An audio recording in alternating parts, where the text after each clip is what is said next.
Hello, everybody, and welcome. Thank you so much for being here. I am Teresa Micheletti, Detour's Marketing and Social Media Manager, and we make the Cyrcle Phone, which is what we're all here to talk about.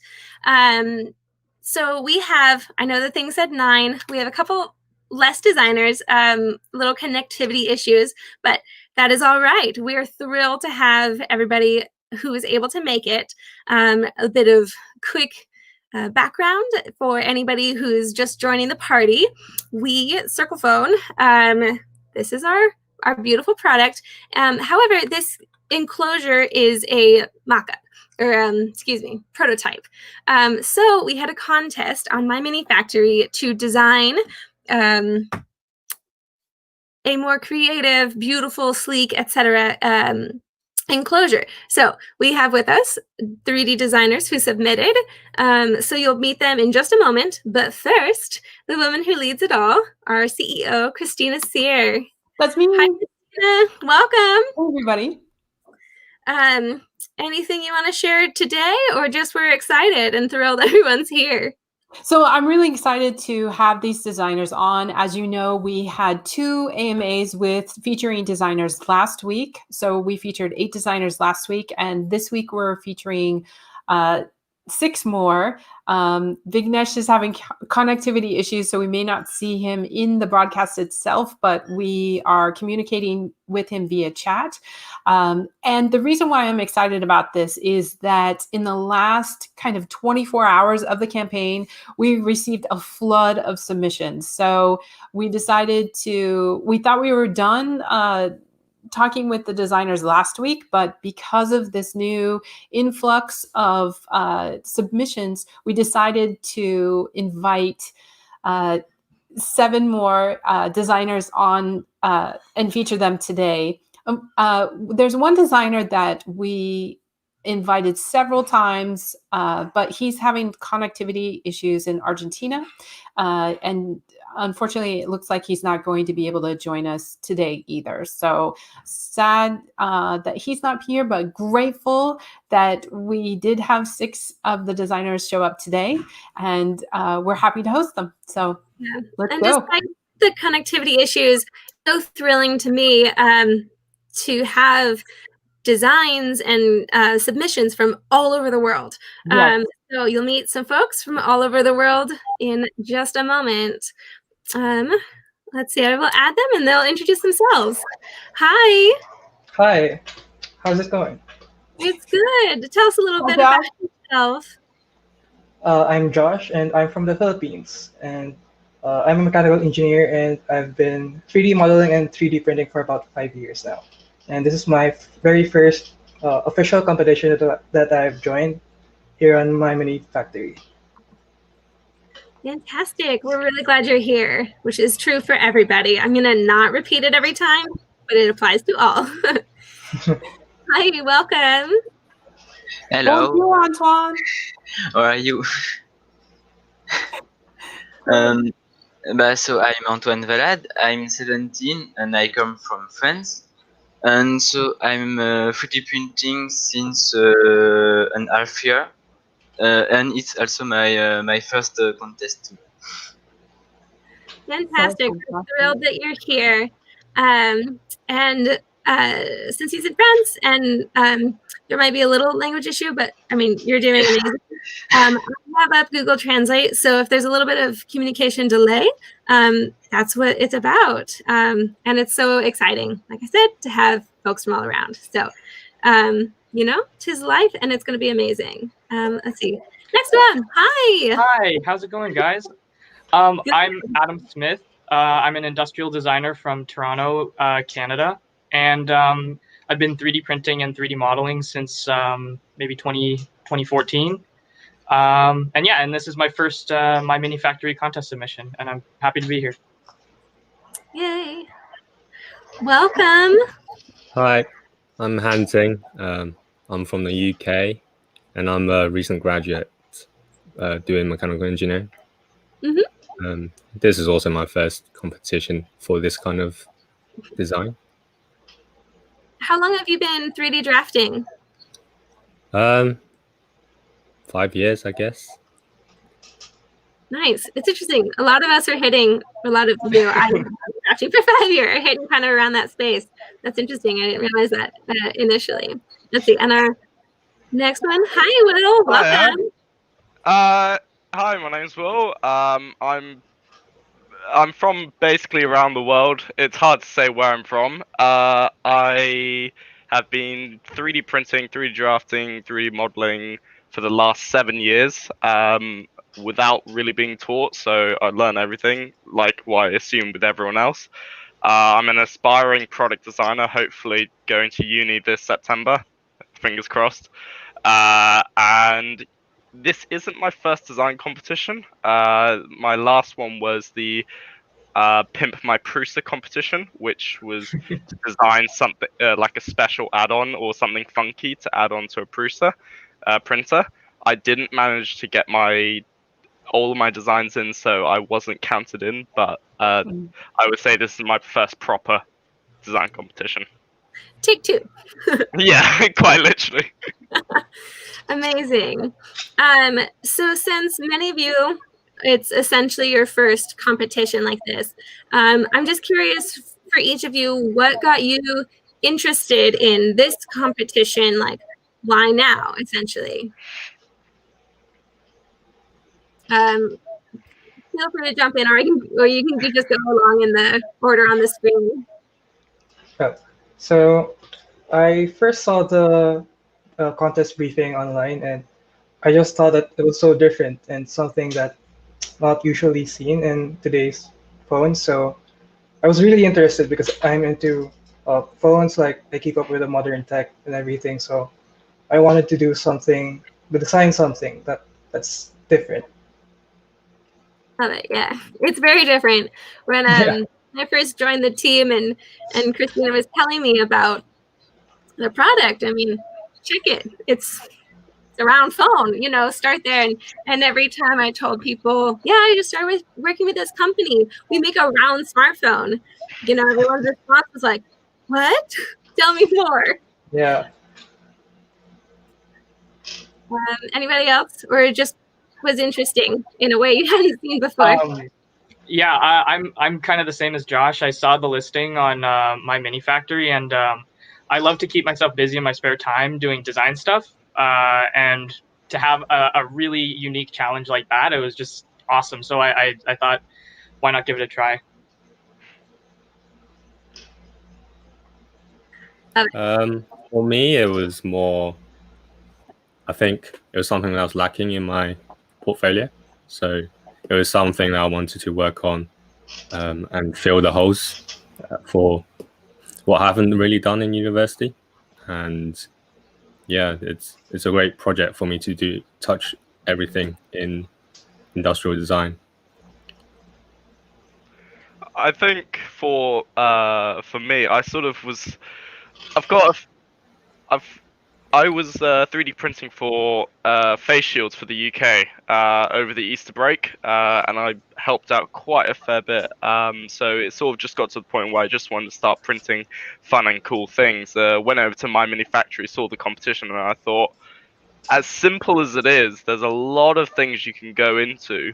And the moment I saw the 3 different themes, I sort of thought, right, I could design something for each of those because I know I've got something. But then I usually I like designing for disability. So I like designing for disability products. So I sort of thought I could go down that route, etc. So let me just explore, grab the sketchbook, and I just did a whole bunch of different initial ideas. And later on, going through what I've submitted, that I've just uploaded another photo of the final page before I got my design. And me, like some others, I'm on holidays, so I wanted to give it a try and try to make something cool, something different that we can find today on the market for the phones.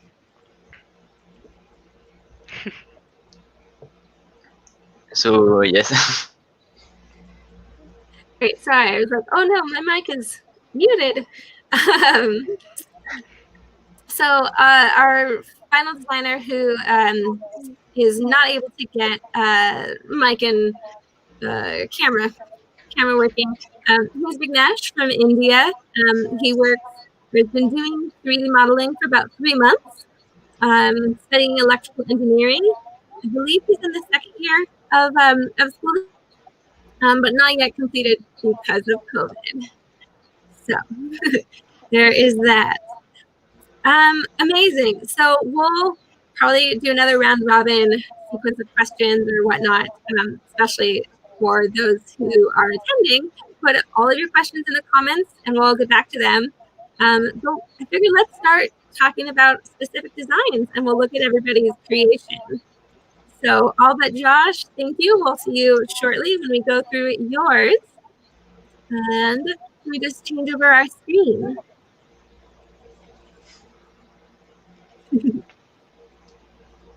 Okay, and one more.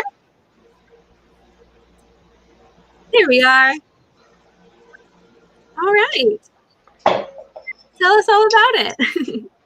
Yes, so I started my design with about 4 main goals in mind. I wanted to make it sleek, modern looking, and ergonomic while being tough and durable as well. So that's how I started my design. So as you can see on the renders I have here, every edge is smoothed out. There are no straight edges, and everything is curved to make it sleek and comfortable to hold. Yeah, I have the print here. And yeah, so the name Pebble came from when I finished the design, I I saw the resemblance with those smooth garden rocks. So I called it the Pebble. And so for the speaker grill, as you can see on the front, yeah, you can notice that it's flush with the surface. So that's one thing that I tried to make with the design, is to make everything flush. So the speaker grill, the steel mesh is flush to hide the internals inside the microphone and the speakers, and as well as the camera. So there, you can see that I've tried to make everything symmetric and ergonomic. And I came up with two colors for my design. One is the matte black finish, and one is the gloss white. And you can see that the speaker and microphone is located here below. So that's why I have this sort of chin below. And that's another thing that I've tried to implement, is to have some sort of flattish surface, so you can prop it up or have somewhere for your pinky to rest on when you hold it like this. So that's why it's slightly flat on the top and the bottom. Love it. I thought this one, just the layout of this was really exciting. It shows off our front and rear camera particularly well. I mean, everybody has spots for it. But that camera and its specs is something I know Christina is specifically very proud of. Christina, do you want to tell us just a little bit about like the details and why you picked our cameras? And then we'll get back to Josh's presentation. Yes. So the reason that I picked out these cameras was 2 reasons. So one, many smartphones only have an 8 megapixel camera on the front of the camera for the selfie camera. And I thought it would be valuable to have one that was at least 12 megapixels or more. So our camera on both the front and the back is 13 megapixels. And the second reason why that's important is that by having the same camera on the front as on the back, we ordered twice as much of that product, which brings the price of the camera down. And because of that, it lowers the cost of the smartphone overall while giving you an excellent camera to work with, both on the front and the back. Wow. Yeah, I was thrilled when she was explaining it to me. I was like, ooh, even better selfie pictures, especially in times of Corona. Like, I'm pretty sure most people, don't have their phones around to take pictures of their friends yet. But we'll all move forward back into socialization. But It's always nice to be able to capture yourself. It's nice. Okay, Josh, Yeah, back with you. Thank you for allowing that little interruption. I just took a sure. photo of the camera. It's a neat feature. It's pretty cool. Let's see. Okay. So here, you can see that I've implemented a TPU bumper guard design to improve the durability and to make it more tough and drop resistant and more solid for daily use in general. So I for my idea is for the TPU bumper guard to come with the phone, so the user can decide whether to put it on or not. It's up to them and comes with a phone basically. And on the next pictures, you can see that you can choose different colors for it, mix and match, personalize it, and yeah. Here, it's designed to absorb the shock from drops, and you can see that in the next picture that you can choose different colors to match your phone.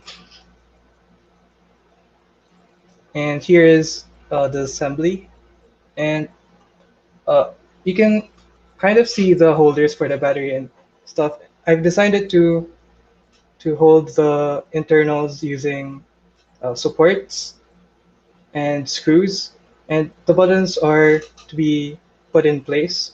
It should just be able to reach the buttons inside. Awesome. Let me click to the next one. There we are. There. I love these intro shots. They're always so fun. Yeah. So you can see here that I've put both speakers in front, facing forwards, to make it like those stereo front facing speakers on some phones. And yeah, and another thing that I've designed is the flash LED pass through, because I've noticed on the PCB is that the flash is far back on the circuit board. So I've designed a sort of like transparent pass through for the light to shine through. Thank you for noticing that. That's Yeah. something that I forgot about when I just did our temporary enclosure. And I was like, we took it to CES and I'm like, oh no, like the flash doesn't have an opening. But we were in a bright room, nobody thought about it. So, but yeah, that was my internal mistake. So definitely having access for the flash on the final design will be important and not overlooked. I didn't fully appreciate that feature on your design until just now. Let's see. There, you can see some pictures I took of the printed prototype of my design. There, same thing. And I printed the guard in PLA because I didn't have any TPU on hand. Okay. So I just sliced the bumper in two and just glued them together. Oh, that was smart. Really smart. And I really liked that you used the TPU for the bumper because originally we thought we were going to make the whole enclosure out of TPU, but it was so flexible. And we were looking particularly at recycled TPU from ski boots. So that one was even more flexible than the normal TPU. And our design just didn't even hold up. So even at CES, we had various enclosures made from various materials at CES that we featured, and the one with the recycled white ski boots, recycled TPU, kept gapping at the seams, and so I had to use white electrical tape to tape down. I'm like, oh my gosh! But it was actually the most comfortable in the hand because that TPU is so soft, and traditionally TPU used to be the material that all of our phone protection cases would be made out of. So it was a very familiar feel when somebody would pick up our enclosure with the TPU, made from the TPU, because that's what most phone enclosures used to be made out of. Now they're made out of a mix of different materials, but traditionally up until about 2 years ago, most enclosures or most outer cases that you could, decorate your phone with were made from TPU. So that was brilliant that you just made it the bumper, so it didn't make the phone even thicker on the back, but it did protect it from drops on the side. Yeah.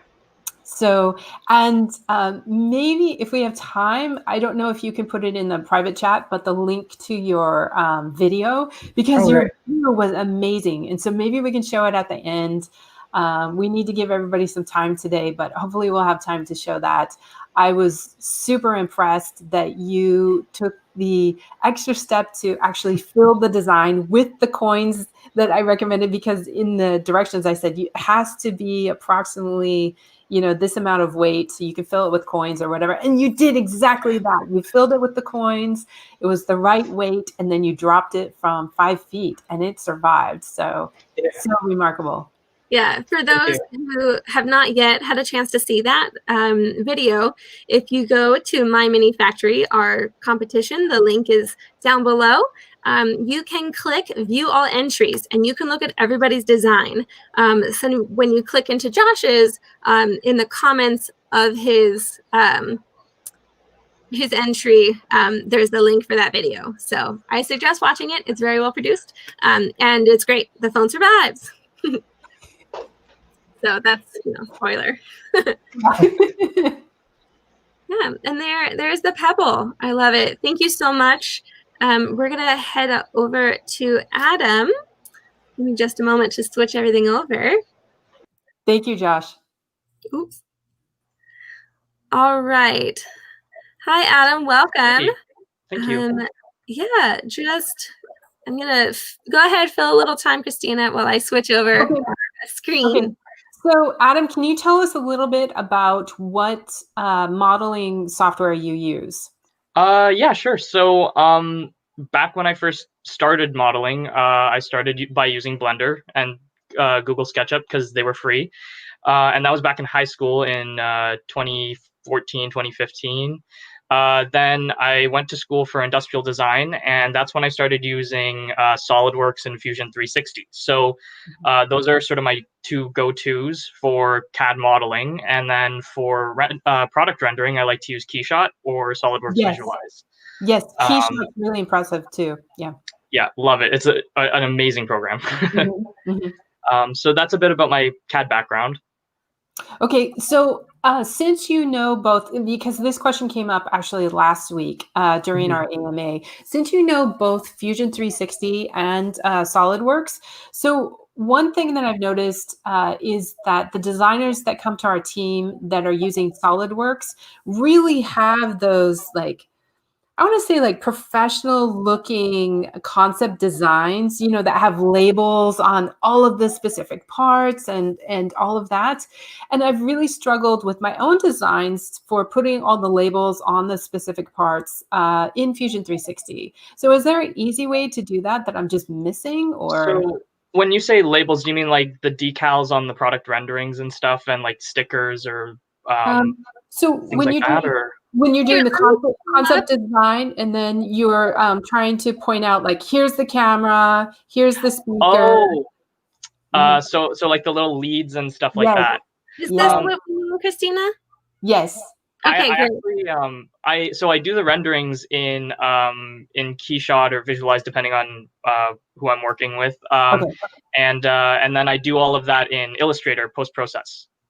So, you use Illustrator. Okay. Yeah, so it's a whole separate process to what I do, and yeah. So then it's I like it a lot better because then I have a lot more control over fonts and line weight and stuff like that. So yeah, that's insight into my process. You even have the LEDs lighting up on this particular picture. I don't know that I saw anybody else doing that. That's really great. Right now we have red, yellow, green, just so that I could tell them apart really easily. Yeah. But I really like that you have just kind of the light blue there.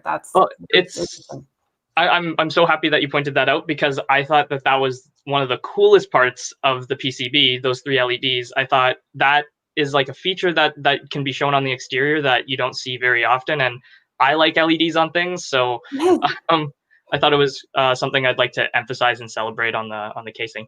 Thank you. I appreciate that. Mutual love for the LED. Real quick before we dive in to your construction or your design, your masterpiece, what have you, I keep flipping between what I'm calling them, and I ought to just pick a word. We have a question from Facebook, Christina, for you. I just want to make sure as we're going through, as we get questions, I will try and field them kind of as soon as possible, just to make sure if the person who's put in the question, if they need to go and can't stay till the end, that they get to hear the answer. Okay, so the question is, are the enclosures removable like a phone case? Are you considering including several enclosures to choose from with the phone when it's launched? Hi, Cassie. Thank you very much for your question. I see your question here in front of me. And to answer your question specifically, we will only be able to release with one enclosure because we will need to get an FCC certification for each enclosure. So if our pre-sales go off the hook, then we can offer more enclosure options, which is that's our dream. That would be great. But for this first release, we will probably only have one enclosure, and we'll have to make the painful decision as to which enclosure to have. That being said, we hope to have a way so that the end user can open the enclosure themselves and 3D print their own enclosure and attach their own enclosure on top of the phone. So we are not allowed to do that as a company, but the end user can design up to what is called 5 prototypes to check out their designs. So because we're fans of the right to repair, we would like to have screws and not snap fits, or at least easy to open snap fits on the design itself, so that you can replace the battery, you can swap out components as you wish. That's very important to us. So the freedom to repair your own device should be a freedom that everyone has, and we're very passionate about that. So thank you very much for your questions, so that I can get on my soapbox and talk about that. Amazing. Thank you. And while I'm talking, I just want to say hi, Craig Walker. I really appreciate you having me on your radio show. I see you in the comments, so thank you. Amazing. It's fun. For those who are on YouTube, Craig was, he had Christina on his radio show and also 3D printed the first prototype. So great to have folks newer and those who have been involved, or at least, keeping track for longer. All right, we're going to stop delaying. Adam, feel free to tell us about your creation. Okay. Yeah. When I first started looking into this competition, there were a couple things I wanted to do. So when I looked at the design, I printed out the original housing, which I have right here. Oh, cool. And I took some time to just think about what I wanted to incorporate into the design. So firstly, I wanted to create something that felt a little better in the hand. So something that was a little more curved and filled the hand in better. Secondly, I also wanted to add a bit more visual balance, because the original casing looks really cool, but having something a little bit more symmetrical may allow the user to have more freedom in how they engage with the product.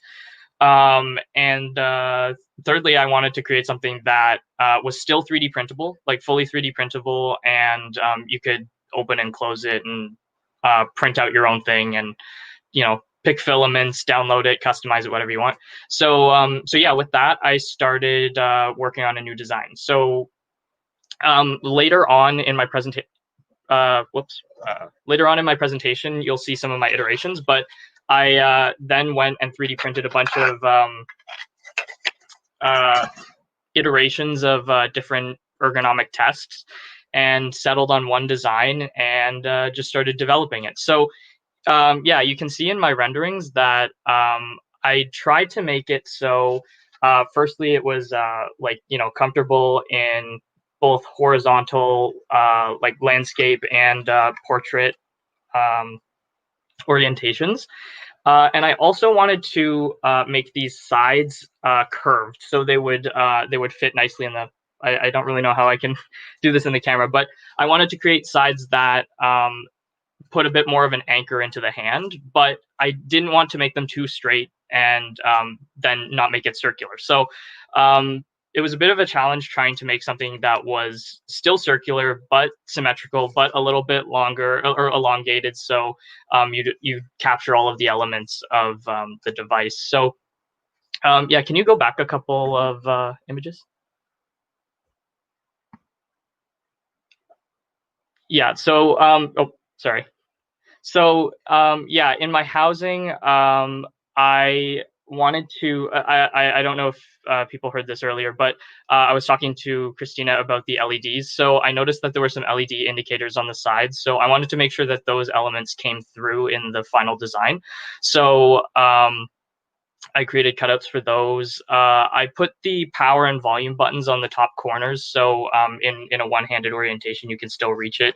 And then I also thought if the volume button is on the other corner, if you're holding it like this to take a photo, it's sort of in a shutter position, akin to a camera. Yeah, and so the speaker and microphone holes, I made those just sort of straight throughs with a little bit of a backing. So if things fell in, it wouldn't like immediately go onto the electronics, but still kept it kind of 3D printable. Can I go to the next slide? Thank you.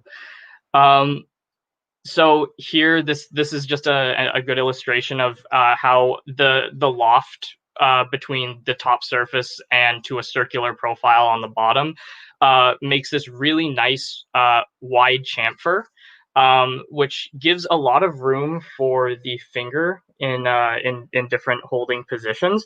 So that sort of facilitates a more comfortable grip. Can we go to the next slide, please? And we were talking a lot about loft last week too, and someone was able to explain it without even showing a picture. And I was like, "How can you explain loft? Like going from that circle in the middle of the back on your design all the way to the edges of the device itself." That was a great use of the loft. Oh, so thank you. Mm-hmm. And so these are just some renderings of the device in the hand. I took photographs with a 3D printed prototype and then rendered over them. Next slide, please. Again, this is just an illustration of like how the grip feels in the hand when you're taking a call or something. Can we go to the next slide, please? Thank you. And so this is just a little bit of a breakdown of the interiors. So I created spots for all of the different components. So there's bottom backings for the buttons to support them, because I felt that if the button was reaching across like a space and didn't have the proper support, it would fall in or snap after a certain point. There's on the bottom. Oh, sorry, I keep pointing at the screen. At the on the bottom part of the housing, I have the battery holding. It's a bit of a snap fit. It's just mostly a friction fit on the battery. And underneath that, I incorporated a little bit of internal branding. So that's a debossed logo of the Cyrcle phone. So I thought if people are printing this out or if they're opening it up and changing it, it would be cool to just have that little hint on the inside of the casing to remind them that it's the Cyrcle phone. Yeah, and you can see in the corner, the two bottom corners and the top, there's a bit of a support for the PCB just to keep it a little stable. And then the battery holder is also pushing up against the PCB, so it keeps it in place. You can also see that I did little supporting areas for the optics for the lights, because they're a little distant away from the edge of the casing. So I needed to make little external pieces to transfer the light. And then in the lid or in the top part of the casing, you can see that I made little locators that work with the screen to position it in the proper orientation, and it won't jiggle too much. Yeah, so that's the housing. Yeah, and then so I removed access to the SIM card and the SD card, not because I didn't think that people would want to access them, but mostly because I felt that those were fairly vital components, and I didn't want them exposed on the exterior, like you see on a lot of phones that they're not on the outside. So in order to protect those better, I felt if the case did snap fit successfully, then people could access it simply by opening up their device. Mm-hmm. Several designers did that, and that was really remarkable. Yeah, yeah, it's it was cool that they were on the exterior, but yeah, it all comes down to design choices, I guess. Next slide. Yeah, and then this is just an exploded view, and I did an explanation of how I printed out the parts. So I did the buttons and the optics in a clear resin, and then I did the actual housing in an FDM print. But you can do both elements in either 3D print style, but I just felt that those were the best for each case. And then I think, yeah, this is just an overview of all my iterations. So I started by evaluating the original design, and I printed out the electronics as well. So I had a dummy that I could test for sizing. I did some ergonomic evaluations, and then I did iterations on both the interior on the base and interiors on both the top and the bottom of the housing. And then eventually I came up with my final housings with the like holders and stuff, and I could test the fit of the electronics with the earlier things I 3D printed. Yeah, and then this is just an assembly of what I did. And I think that concludes my design.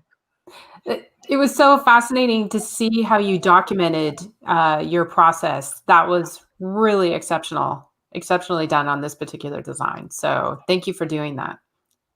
Thank you. Yeah, I loved it. We're going to move on to Will and move into his design. Let's see. Adam, thanks again. We'll see you near the end for more questions. Hi, Will. Welcome. Oh. Uh-oh, we can't hear you, Will. Sorry, I've just muted myself. Yeah. No worries at all. I just need to turn on my light. I'll just be 1 second. Ta-da! I got to fight with my lighting today, so I feel you. Yeah, and your gaming monitor in the background. Nice label. Okay. Thank you. Your design was just super cute, in my opinion. I love it. Brilliant. You wouldn't believe how many designers talked about this last week. Your design. Oh, it really touches my heart that it touches my heart if people talk about it, because I usually design things that not many people talk about. So just to even hear that makes me smile. Makes it all worth it, right? I've got Chuck and Charlie here. But cool. So a little bit about how I sort of started. So naturally, after coming across the competition, I found all the files you gave out, and I immediately printed the existing case. A, for a sense of scale, and B, just to see what it's like and see how much I could play around with it. My printer, I didn't get the right settings in, so it's so the original case is a bit iffy, but just printing it gave me the scale I needed, and that sort of told me, right, I can play how much I can play around with the bottom, top, back, and front. So if you just go back one photo, I believe that might be Teresa. Teresa, maybe she's also. There we go. There we go. Oh, look at what you added. So this was the third page I had done. The other pages I've got somewhere around here, but this was the third page of how I came about it. Wow. So when I first saw the competition, I broke it down into 5 categories. I broke it down into which were the themes. I did impairment, trend, kids, youth, and potentially a waterproof phone. And it ended up going with ice. This was under the theme of kids because, as you can see, there's a Mike Wazowski, Mike Wazowski, a Pikachu, a Mickey Mouse, and a cupcake. And as you can see, right sort of in the middle next to Mike Wazowski, there is licensing. So I didn't want to go down those routes because you would need licensing in order to produce those cases. So I then thought, right, what's also real cute, funky, safe for work sort of thing?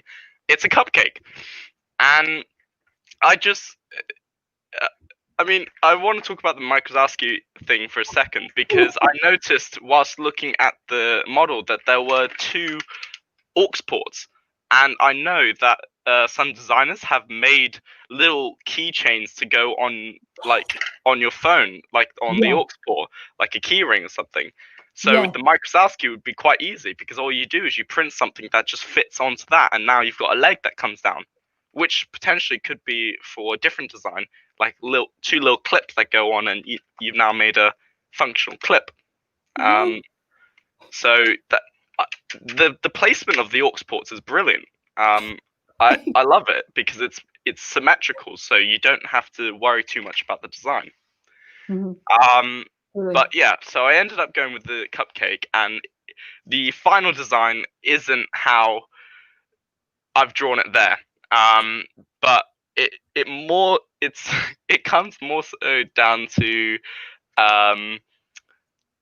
just the design, my skills, because I've been doing 3D printing for about 7 years, but that's hands-on machine work, and I've only been CAD modeling for the last 4 years in Fusion 360, and the majority of my models are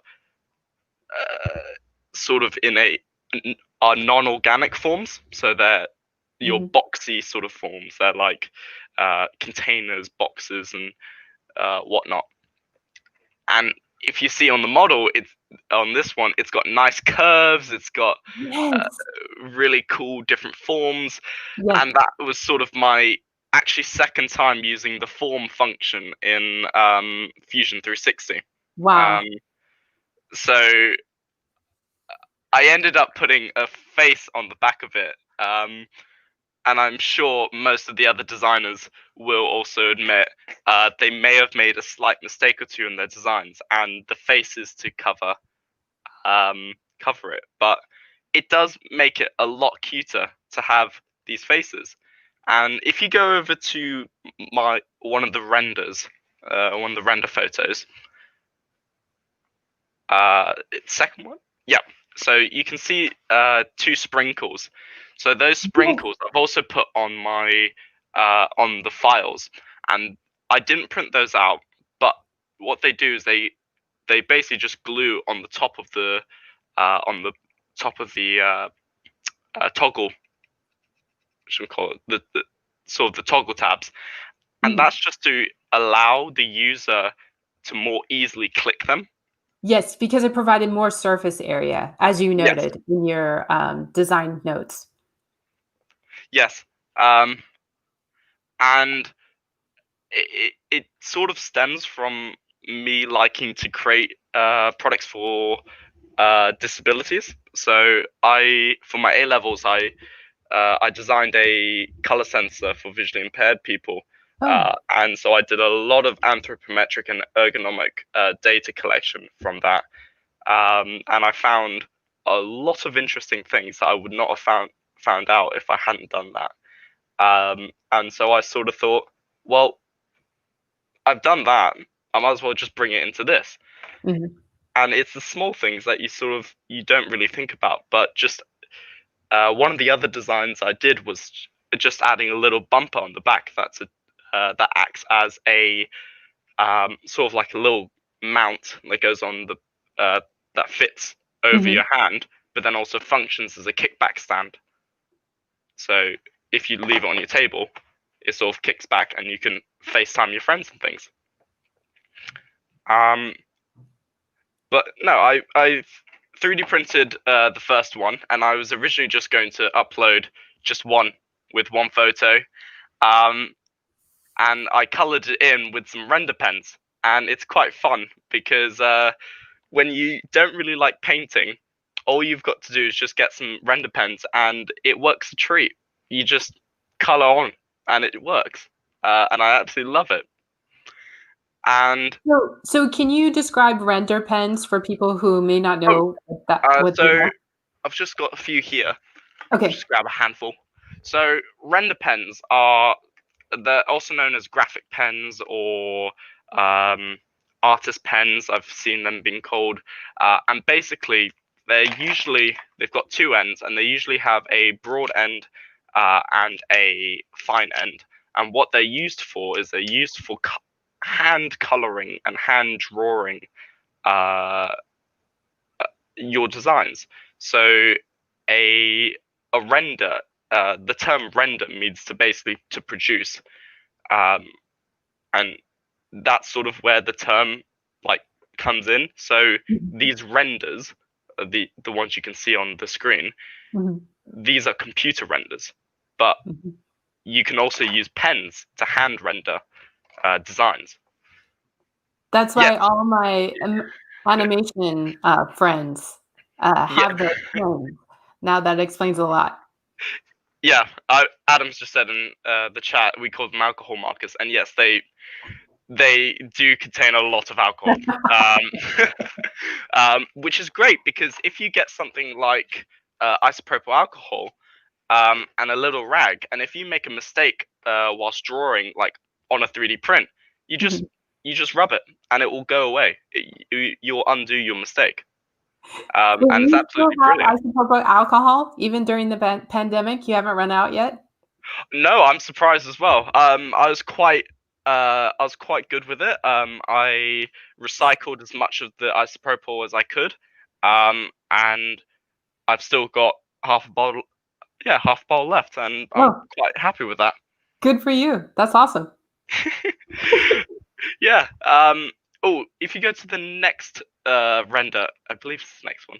Yes, this is probably one of my favorites because the image isn't actually anywhere. I didn't make it. You guys made this image.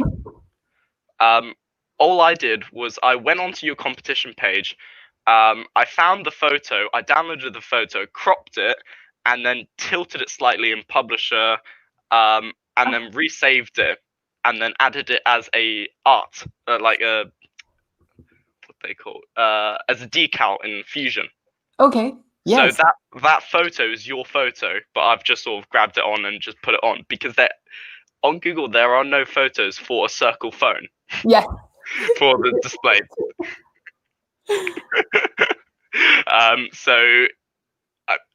This photo as well, you can see the other two sprinkles, and sort of just keeping them colorful and lively. It gives the design just a really nice design theme. Yes, lots of energy. Yes, exactly. Unlike the other really good designs, I didn't notice the LEDs in the design, so I didn't account for that. But I did remember to account for the back camera, which that was quite funny when I remembered about that. I know, you're like, it's right in the middle of the forehead. I remember I saw on the specification of the design brief that you can move around anything you wanted, and even on the front I forgot to pull out speakers, but I just sort of thought just having just a little bit more of a design, I would put the speakers on the sides, because having them on the front and the back would just sort of ruin the aesthetic just ever so slightly. And having them on the side would give that sort of surround sound feeling. Absolutely. So yeah, so I printed out one, colored that with render pens, and then I printed out another and I airbrushed it with my brother's airbrush kit. Nice. I had no idea what I was doing, but it's a new skill to learn, so I thought might as well. And it came out all right. So yeah, so I then uploaded both of the photos. I got one of my friends to help out with the photos, and I think it turned out all right. Are there any other questions for? No, this design was absolutely delightful. I loved looking at it. It really pleased a lot of the other designers with the creativity that you had here. And I think a lot of people missed the fact that you put sprinkles on the buttons and these colorful touches. So when I went in to look at the design more closely, I really appreciated a lot of the details that you added. That means a lot. I mean, if I sort of went back, if I did this competition again, I would definitely spend a little bit more time, because I can sit at a computer, I can sit at Fusion 360 just looking at things for a solid 60 hours. I can do it. But I sort of thought this is too good of an idea, and I really just want to push it before someone else finds something like this. And I think just a lot of people might miss it. They might miss just, okay, let's just bring it down. Let's go friendly. Let's go funky.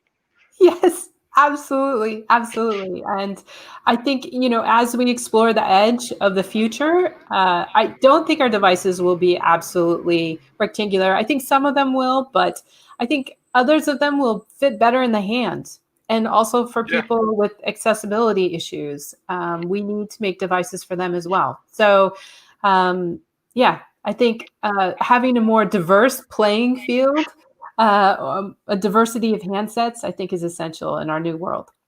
Exactly. Actually, I think that was one of the things I was designing for. Yeah. So some of my notes for designing for kids' phones, it's got to be bright and colorful.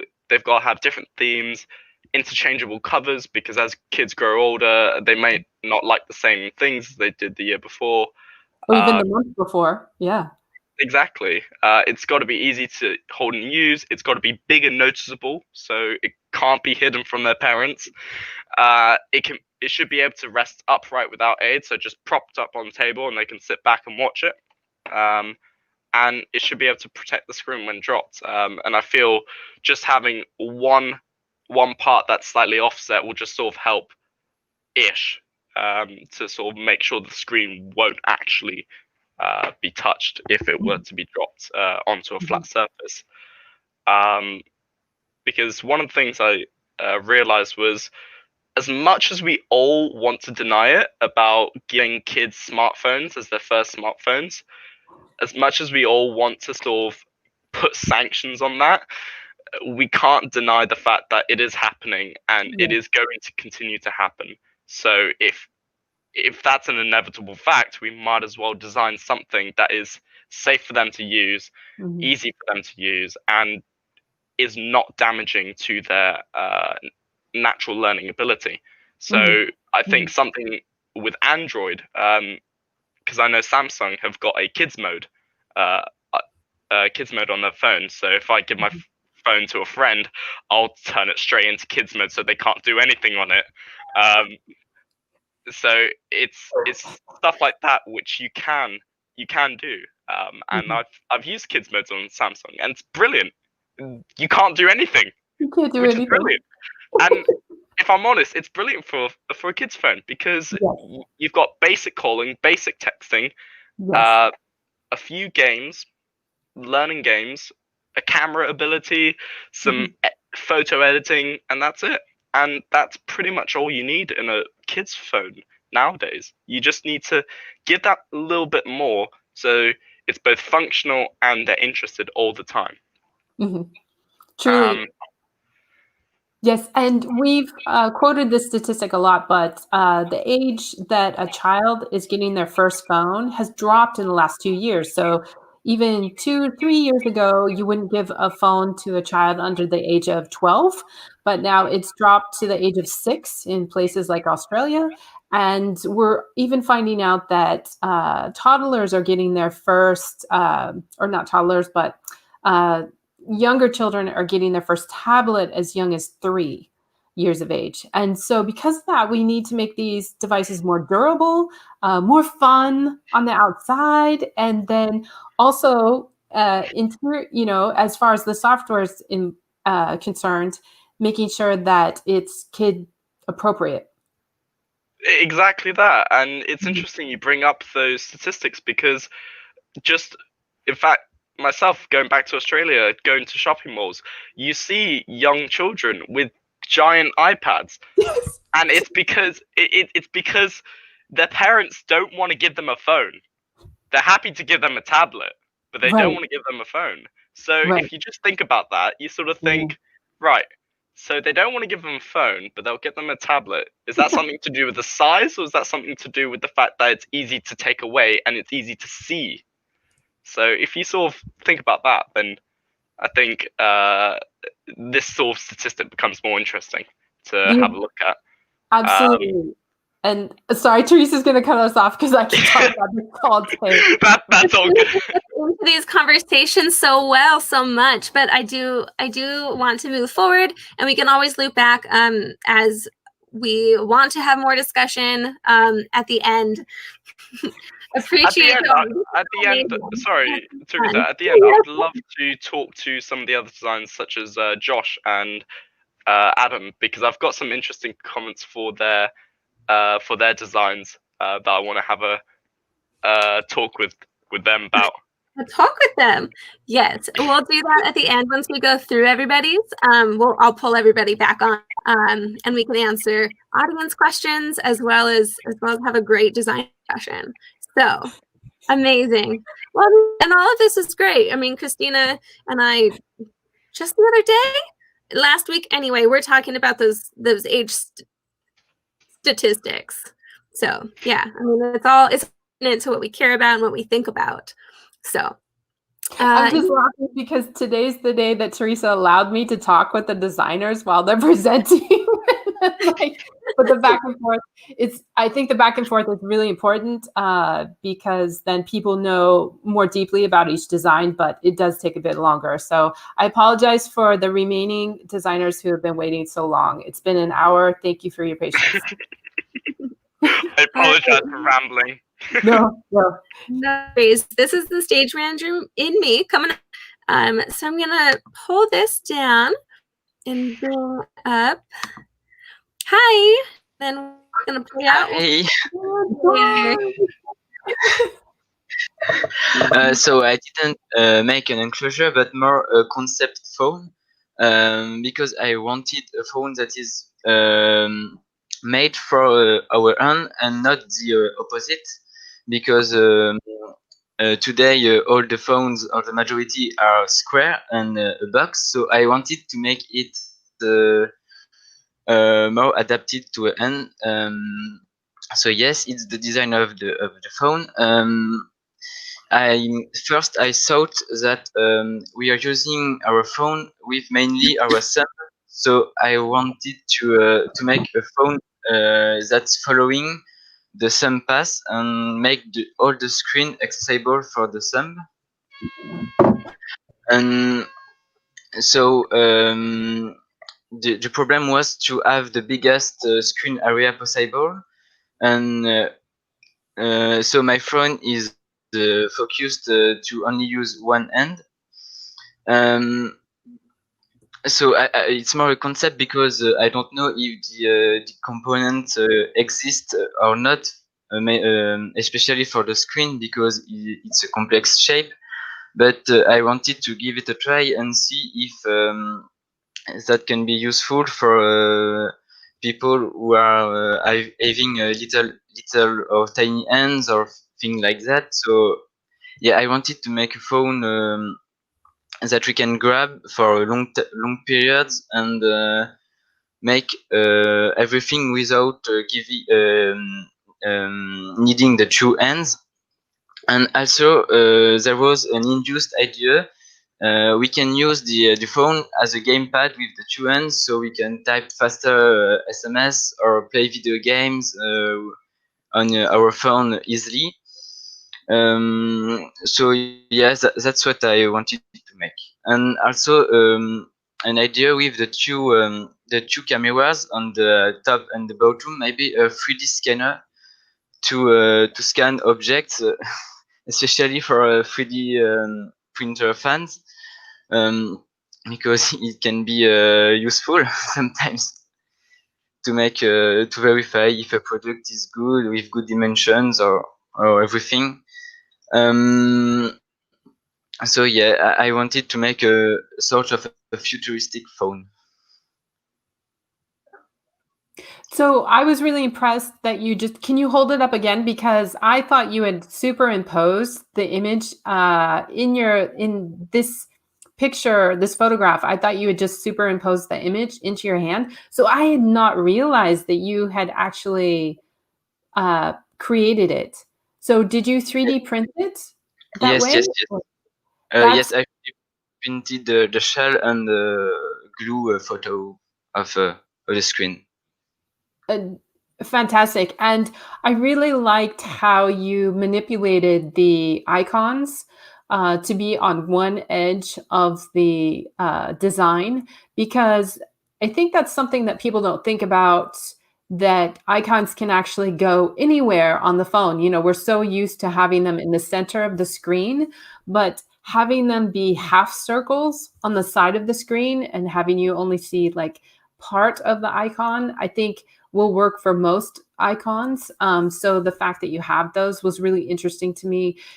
I was also interested that you put the two cameras on there. We have looked into having so cameras to allow for the 3D on the back of our phone.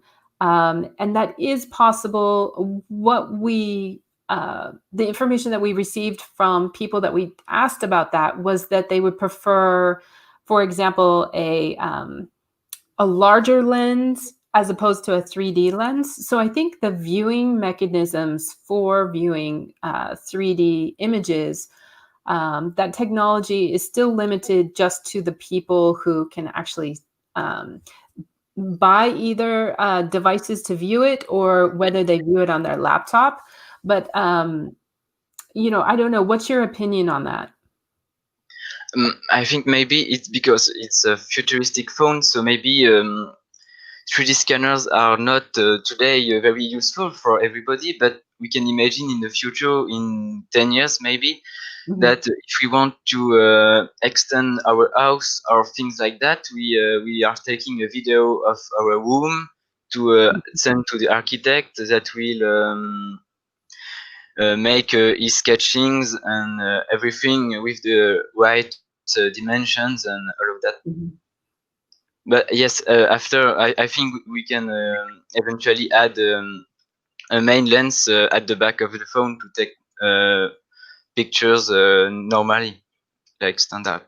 And yes, for the icons, it's because today we are used to box phones, so the UI is designed for box phones. But for a cycle phone, maybe there is something in the future to modify the OS and make it more or to use the shape of the screen more. Maybe I think that will be the pros of the shape. Definitely. I am really impressed by the distance that the Android open source project has covered just in the last 3 years, making Android fit on many different sizes of rectangles. So whether your device is a large tablet or even a large TV versus a handheld device, Android has made great strides in making those changes possible especially since what was it, Nougat? Isn't that 7.0, Android 7.0? So 8 and 9 and now 10, and of course 11's coming out soon for the Android versions. But I'm sorry, I had one more thing to say. So when I looked at your design, and you mentioned this too, so as I look at the 60 plus submissions, I see a lot of ideas that we can definitely implement, should we choose, within 2 years. But when I saw your design, I thought that's 10 years out. So, Yes. for example, the split icons and then also the sharp inverted corners, I think that's going to be difficult for the operating system to accommodate. But I think once, I think it is possible, though, like you said, in 10 years. Yes. Well, it was more a concept than a real phone because I don't have the skills to know today how can we build a phone like you and like the Cyrcle phone. So yeah. Definitely. And so it's exciting to catch a glimpse of the future. So thank you for that. Thank you. You too.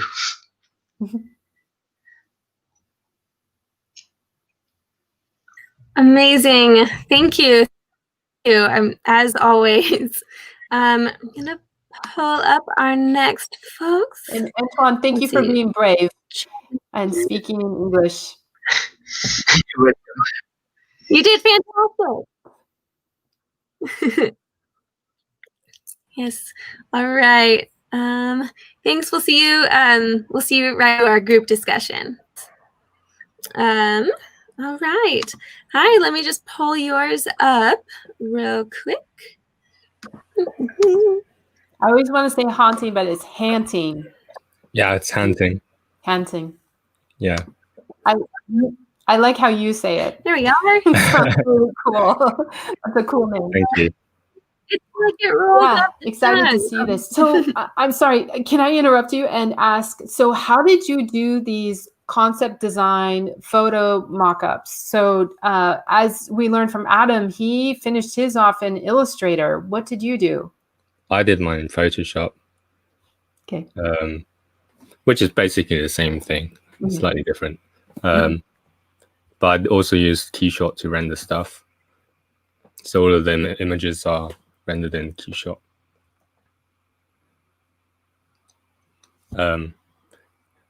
Yeah, it's really good. It's quite simple to get used to because it's actually my first time using Keyshot as well. So it didn't really take too long to get something looking okay. So yeah. For my design, so I basically try to make it look nice and feel nice. So I've added a lot of guides. So what we learn is that curves help visually guide people to where they want to put their hands, and having these the curves at back will help people guide them towards where it's most comfortable for them to hold it. And I've tested a few. So I've started off with quite a lot of sketches like Will, but not as great, unfortunately. So some wild ones here, if you can see it. Yes. And thank you for showing us those. Some other ones here. Wow. So you can see where I started to bring it along the different towards the final design, and some back designs here that I was originally going to add a ring integrated into it. Right. But I decided it was probably easier to just buy one rather than trying to manufacture it. And here's another one. I wanted to add some contours at the top. Yes. For the holds near the top of the case. But I felt it was a little bit visually too clustered, if you get what I mean. So I came up with some foam models because I don't have a 3D printer. So this is all I have to try and get a feel of what the final design would feel like. I think that's great. there's a number of people who've submitted who don't yet have a 3D printer. Prizes are coming. Yeah, but I think that's a great solution. We've seen some inventive choices for that, so I love Yeah, it. it doesn't take too long either. Whereas a 3D printer takes hours. I did this in like half an hour. Oh, wow. So yeah, blue foam. I don't have a blue foam, unfortunately. So it's a bit hard to see all the features and curves in it. But the way I personally hold phones is I put my finger at the bottom so I can one hand hold it. And that's where this curve at the bottom comes in. It also quite easily holds like this or two-handed. And one thing, when I gave it to my mom to try it, she actually held it. She held it like this, and it's actually really comfortable to hold it sideways like this, with that groove as well, with both hands. So yeah, and Fascinating. these pictures, I try my hand at product placement and trying to get some nice renders and marketing stuff up. So the slogan, I guess, is "Your phone, your choice" was chosen because more your choice as colors and your choice in a non-rectangular phone. So that was the basis behind this. If you go on the next, this picture kind of shows you the side views and how I've curved everything out to make it as sleek as possible and visually guide the user to make it as comfortable as possible and ergonomic. Here's the assembly view where everything comes together, where there's an inner kind of frame to make a contrasting color for the front of the facing of the phone, instead of having a block color that goes directly towards the display itself. And yeah, this is all the components that go in together. I wanted to make it snap fit. If you go on the next one, it's a bit easier to see. Oh no, the next one. Yeah. So yes. So with this enclosure, I really wanted to make sure it's designed for manufacture, both for the project's sake and my own sake, because I really want to try and improve my design for manufacture skills. So I added the ribs, and I think they do about 2 or 3 different jobs. One is to add strength to the casing itself, hopefully preventing any damages when you throw it, drop it, and it also acts as guides and location features for all of the components to stop them from sliding and racketing in the case itself. And lastly, it helps to prevent warping especially with curved surfaces. When you injection mold, they tend to warp when you don't have ribs. Definitely. So, yeah. So wait, can we go back to that? I have so many questions. So it's hard to see because my screen's a little dark this morning, but those 4 ribs on the bottom near the pinky hold actually have a notch in them. Yeah, and so that's for the PCB. Okay, to hold the PCB. And the second question that I had, so the 2 holes at the top in the back. So there's the speaker placements. So when I first saw the product, I didn't really understand why there was a speaker at the top and one at the bottom, because they're never on at the same time. And one is for in ear and one is for out of ear. So it also helped me to alleviate some space at the bottom for the curved feature. So yeah, that's why I moved it up there. That's a really good point. So our module controls each of those speakers separately. But that's a good point. I wonder, maybe it's just because the modules are set up to do that in the mobile phone industry, that they have two different controls for that. But it would be simpler to just use the same speaker.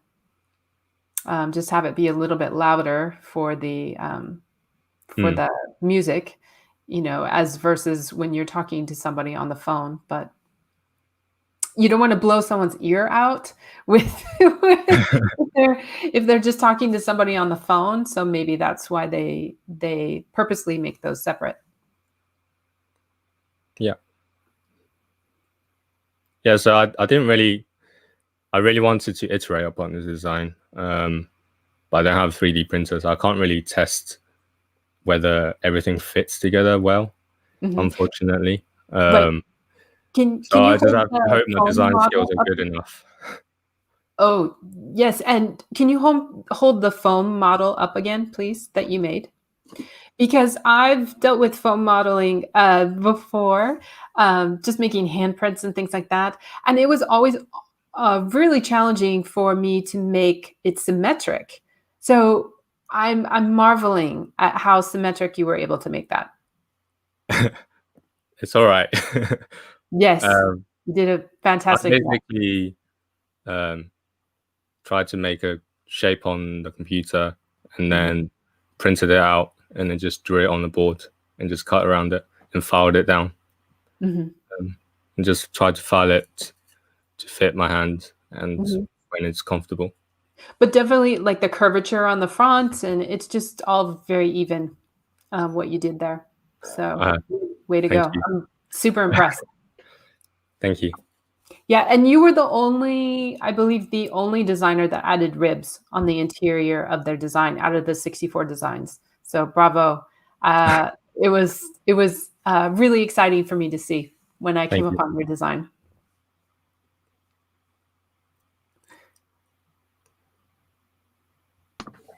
There we go. There's my voice. I love it. Yeah, I was just thinking it's exciting to have the ribs in there, and that just opens the door, like you were saying, to injection molding or kind of wherever we want to take it. Having that just one step already done is pretty great. Very great. Because there are limitations to 3D printing when it comes to mass manufacture. Yeah. Yeah, the being new, very new to like tech industry, specifically phones, there's been lots of learning for me. So when Christina first showed me like the printing of the original case, and then this great video where there was like the metal shavings. Yes. And I I was really thrilled to learn all these different ways of I still need to learn a lot of these stuff as well. Yeah, I know there's a bunch, but I don't know much more than that. So yeah, that's exciting. Neil Chapman of Orworks gave us a gift of his metalworking studio, and he was able to machine out of a solid block of steel one of the early designs. And that was amazing to be able to watch that machine in action. So yeah, I will. Christina, we'll find the link and put it down below for those who are curious. Yeah, I thought it was thrilling. Let's see. So thank you so much. We're gonna move on to our next design. We'll see you soon. Okay, one moment.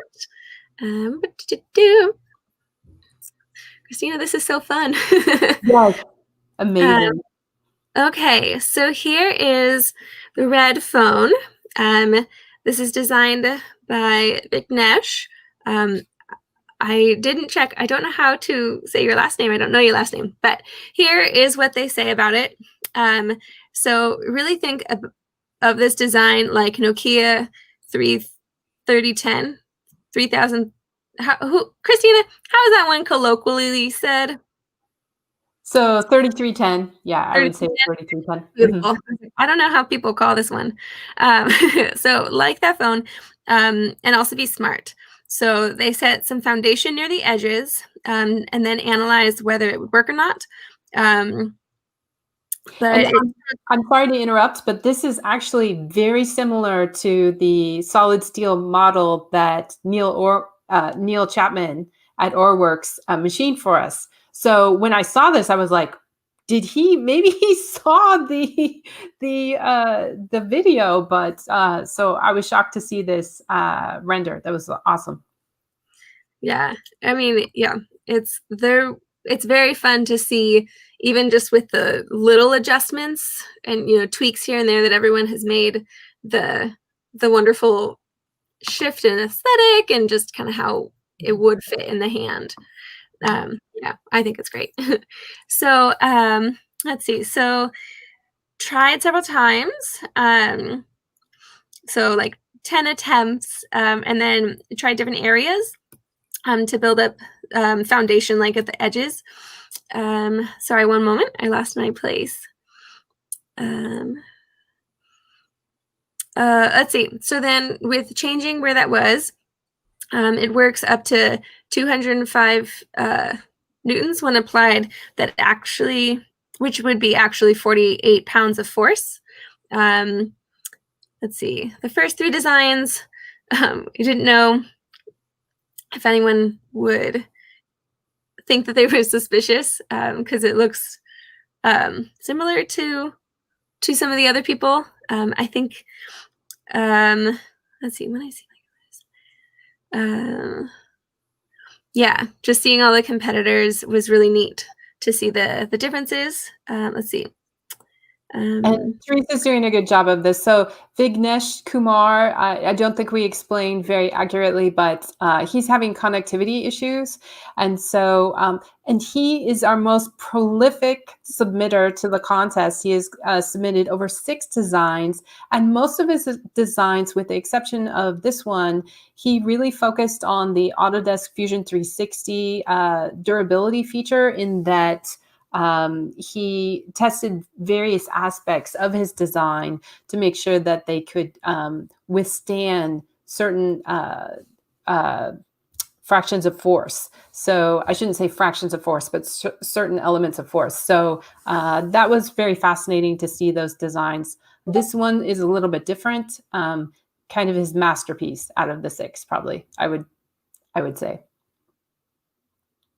Sorry for the interruption there. Hey, the boss. No worries. Let's see. So they use sculpting to make the exterior. And I'm just gonna click through these beautiful photos and renderings. A number of people have put our logos or the detour, all kinds of variations of our branding on their designs, and that's, it's always fun to see and just kind of imagine a little more specifically what all of our potential. So I love it. Let's see. And if Christina, please correct me if I'm wrong or whatnot. So I believe these are where the 2 spec in the contest, Christina included so much information for all of our designers to use, including the specific screws down to measurements, and there was a link to their exact specification. Anyway, so I believe that's where the screws will go for as we were discussing the enclosure being able to open with the right to repair that we value so much. And then Christina, just let me know if you made a pause anywhere. This is a good place to pause. So this is the last slide, but it contains a lot of the really valuable information. So Vignesh Kumar added protective skeleton on the interior, and we've seen this in several different consumer electronics devices. So what a lot of devices will have, they will actually have the skeleton in the middle. So for example, in between the display and the printed circuit board, which serves as a buffer for heat, and then also a rigid kind of appliance so that you can screw in the exterior device to the skeleton. So here, Vignesh provided a skeleton on the front and the back of the interior components, and then thereby securing the components within, and then secured that skeleton within the enclosure. So this is really indicative of, as I said before, of other consumer electronic products that we've seen. And so I was excited to see it here in the contest. And the fact that he put so much effort into the back interior, I would have liked to have seen perhaps another image of just the back interior here, because you can tell that there's a lot of detail there. And I would have liked to, this part was very fascinating to me, and I would have loved to have seen images of these particular components from various angles, because I like what he did here. So, and that's it. And I don't know that if we have time to pull up one of, maybe even just one of his other designs to demonstrate the Autodesk Fusion 360 features, because they really, you can test a lot using the Autodesk Fusion 360 features in the force, in the strain. And I honestly have not explored that enough, but that's one of the greatest features of Fusion 360 that is talked about a lot, particularly from Autodesk itself, that I think a lot of us have not explored enough. But Vignesh really did not hesitate, and he really used those features to his benefit in his other designs. Although we didn't see it in his design called Red that we just looked at just now. But he also, sorry, I'm looking at, we have the private chat going with all of the other designers. And so there's some activity happening there. But thank you, Teresa. So this design was the only one that he marked fail. And that was a little, we weren't sure quite why that was, but I think that's because when he went through the testing in the Autodesk Fusion 360, and I think if you forward through, yes, perfect. You can see here. Yes, go ahead. I was going to say this is another neat way, since I couldn't 3D print or whatnot, and also just to test concept before spending the money on materials and whatnot. Christine and I were teaching me about how long printing one phone case could take, and materials and what they all cost. So this is a great way to not need to make it physical, but get a sense of how it holds up and what you might need to tweak, which I thought was awesome. I was thrilled when we were looking through this, and then I was like, fail? Tell me more. Tell me more. So please continue. Right. And I guess I didn't catch this the first time through, but now I see it. So the epic fail is actually on our original enclosure for the phone, it looks like. And so because it failed, he actually modified the sides. And you can see in the upper left-hand corner that, yes, so he's showing how if you were to, if you were to put a concrete block or a steel block on top of our current model design and then just pressed, as hard as you could, you can see how the enclosure would actually bow out on the sides. And so a lot of his designs were working to combat that particular issue. And so that was really fascinating. And you can tell here he's included a lot of his work and his studies, in that you can see the particular wizards. How can I kind of the tile that pops out in Fusion 360 to, thank you. the results, thank you, the pop out. So the results and the details of, putting the design under force. So, and I can see that he's modified this design a bit. So you can tell that, for example, the hole is kind of in the shape of let's say an octagon. And for the access to the headphone jacks, excuse me. So this was really fascinating to see all of the work that he did on the 6 different designs to analyze these particular aspects of the designs. It was really fascinating for me to see. I had not seen other people do this before, except in tutorials. And so that was exciting to see kind of a designer doing it himself. So. Hang on, I'm just trying to get it back to normal size. Right. Give me a second. Sorry, everybody. My touch screen is a lot of fun until I'm not bad at driving it. All right, here we are.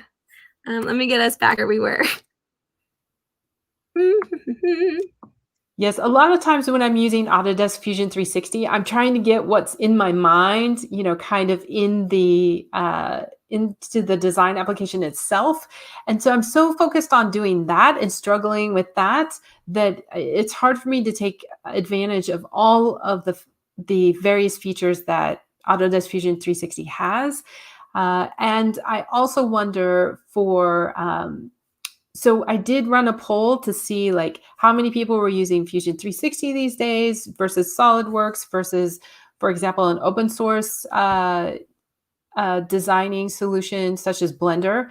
And it was interesting to me to get the results of that kind of Twitter post back. I just ran it for 2 days, and granted, my audience is skewed probably towards Fusion 360, but half of the people were using Fusion 360, a quarter of them were using SolidWorks, and then another quarter of them were using open source tools or other tools, so such as Blender. So it was interesting to me to see that SolidWorks is definitely still kind of industry standard, but that Autodesk Fusion 360 has been gaining ground in the last 5 years.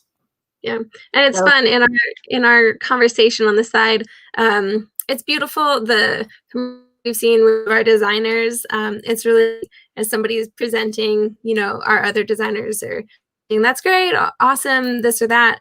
But right now they're talking about which programs they use and what they're maybe thinking of moving to. So that's fun, and perhaps we'll just, if the time of at the end. All right, Christina, please go ahead. Thank you. No, okay. And in the comments, so it looks like half of our designers are using SolidWorks, and the other kind of half are using various tools, including Fusion 360. The other thing that is hard for a lot of us to get around is the SolidWorks price is extremely expensive. It's about, I can't remember what Wes said recently.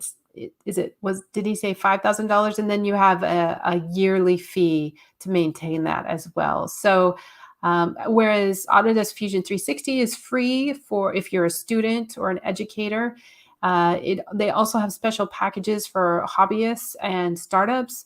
And in addition to that, I think their normal yearly fee is maybe $500. So it's pretty affordable. It looks like Adam Smith says that SolidWorks is about $10,000 a year. So with that price difference, it makes Autodesk Fusion 360 a lot more accessible for us. But again, traditionally, SolidWorks has been the industry standard. So yeah, look at this. Vignesh really went through and analyzed the newtons of force, and he's doing it at 22 pounds. So you can imagine if you actually sat on your phone in your back pocket, it would definitely be more than 22 pounds, at least in my case, and in my situation. And so the case itself, or the enclosure itself, would collapse on the side. So yes, it's definitely something that needs to be addressed in the final form factor.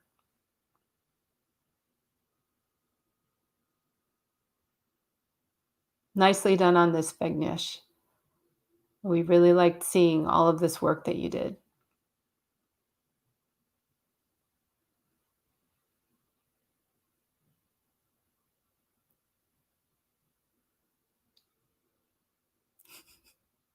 So Teresa, it looks like you're muted. Oh yeah, you just figured it out. Hi. I was just reminding everybody, though you could not hear me, these are just a couple of Vignesh's submissions. And so if you want to see all of them, go to My Mini Factory. Again, links down below. Look at all the submissions and genuinely send us your thoughts. That's part of what's really neat.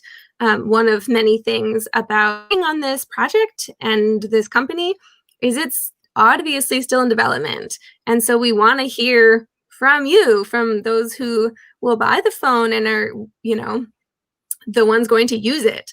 What does your current phone not do that you wish it did, or anything like that? And those are all designs reviewable. So go click around in there if you want. Excellent. And have we made it through everybody's designs so far? I think so, or I hope I didn't miss anybody. That would be very interesting, but I think we're good. I'm going to bring everybody back. Please ping us in the private chat. What was that? I said, if we've missed you somehow, please ping us in the final chat, but I think we got everybody. Josh, you are still with us. Yeah. I'm surprised about Josh still being here. It's about 4:40 a.m. here. Exactly. So I would like to just kind of do kind of a temporary, not timeout or anything, but I want, just in case any of you have to sign off after this, I want to thank each of you. And Vignesh, I know you're not being shown, but thank each of you for showing up today, for giving your time to us, because we really wanted to find out more about your design.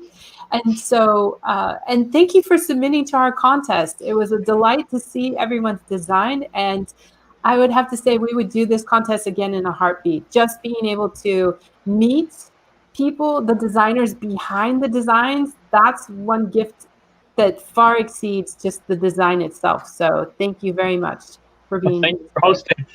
Yeah. It was Definitely. awesome. Thank you. So, Thank you for hosting the competition. It was a great amount of fun to actually just be able to design again. So I think I can speak on behalf of majority of the mechanical engineers and industrial designers. We don't get enough time to just play around with designs. It's more so True. just projects and modules we have to do. It's absolutely true. Absolutely true. So from this moment forward, I would just like it to leave it open, and we can stay on as long as you all want to talk. And if you have to sign off, go ahead and say farewell in your own language. And Josh, I didn't ask. Do you speak Tagalog? Is that the language that? Okay. I don't know how to say hello or goodbye. Kamusta? Hey, kumusta? Kamusta, Josh? Nice. I don't know how to say how are you, but I know mabutian. Yeah. Hurry is basically kumusta. Same thing. Yeah. Very, very cool. So this is a great time for you to ask questions. You can ask questions of me. You can ask questions of each other. I would love to hear. We'll stay on as long as you are here because I'm eager to hear more. Oh, so first question.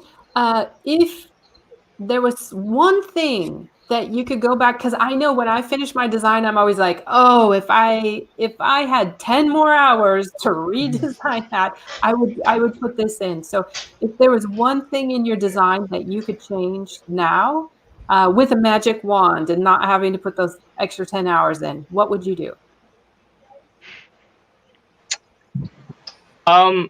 If I'll go first.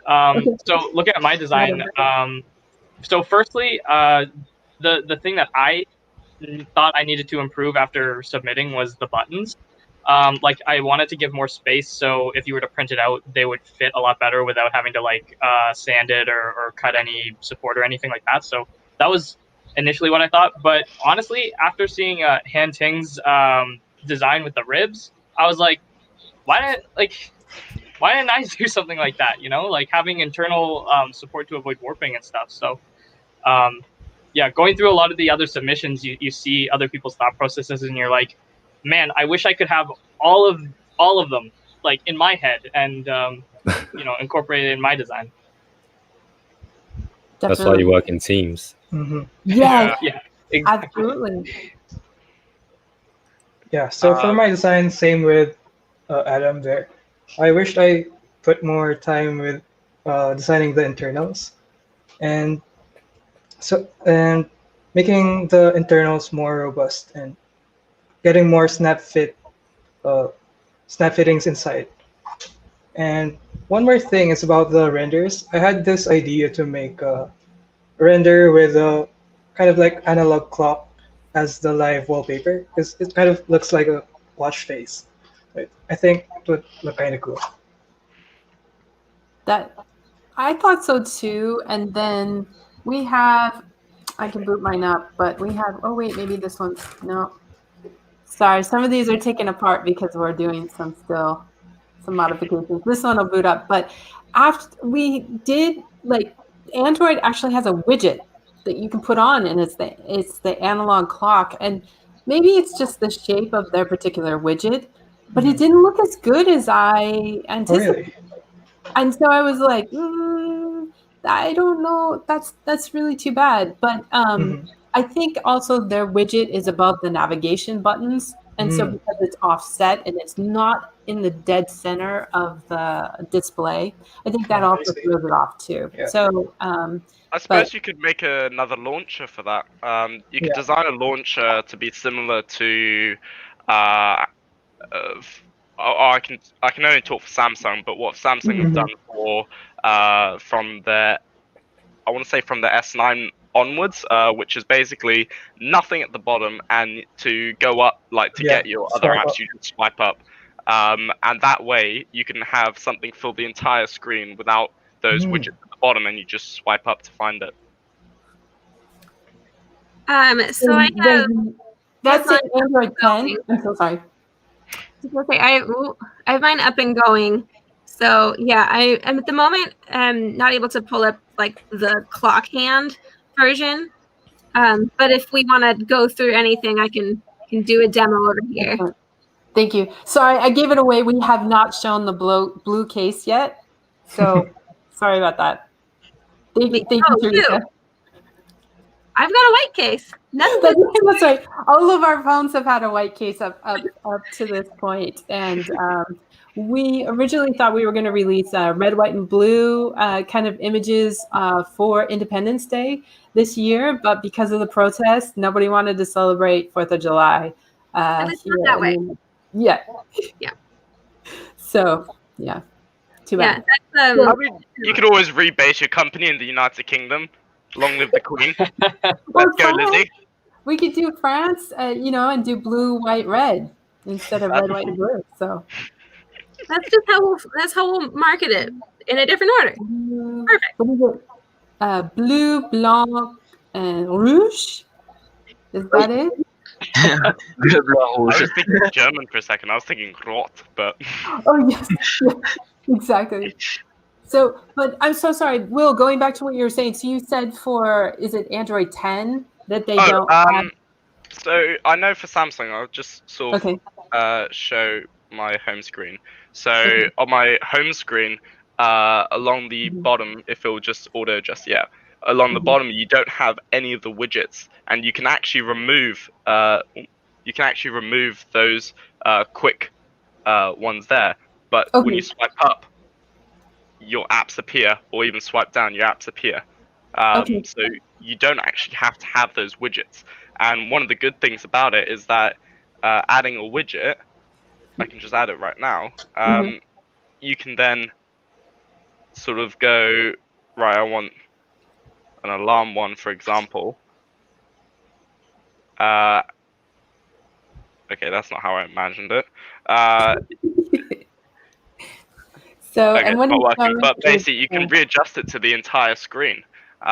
So that would be quite funky to do.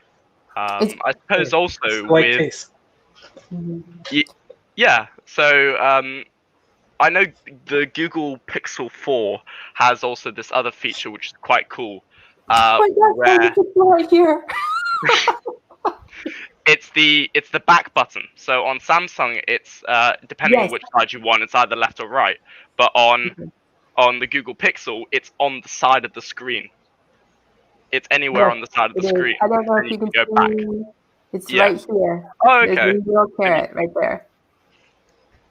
On also, Christina, on the Google Pixel, what you can do is if you're on any application and you want to go back, instead of pressing that, you can swipe from the side of the screen, Okay. and that should go back if you just have what from the side, from the edge.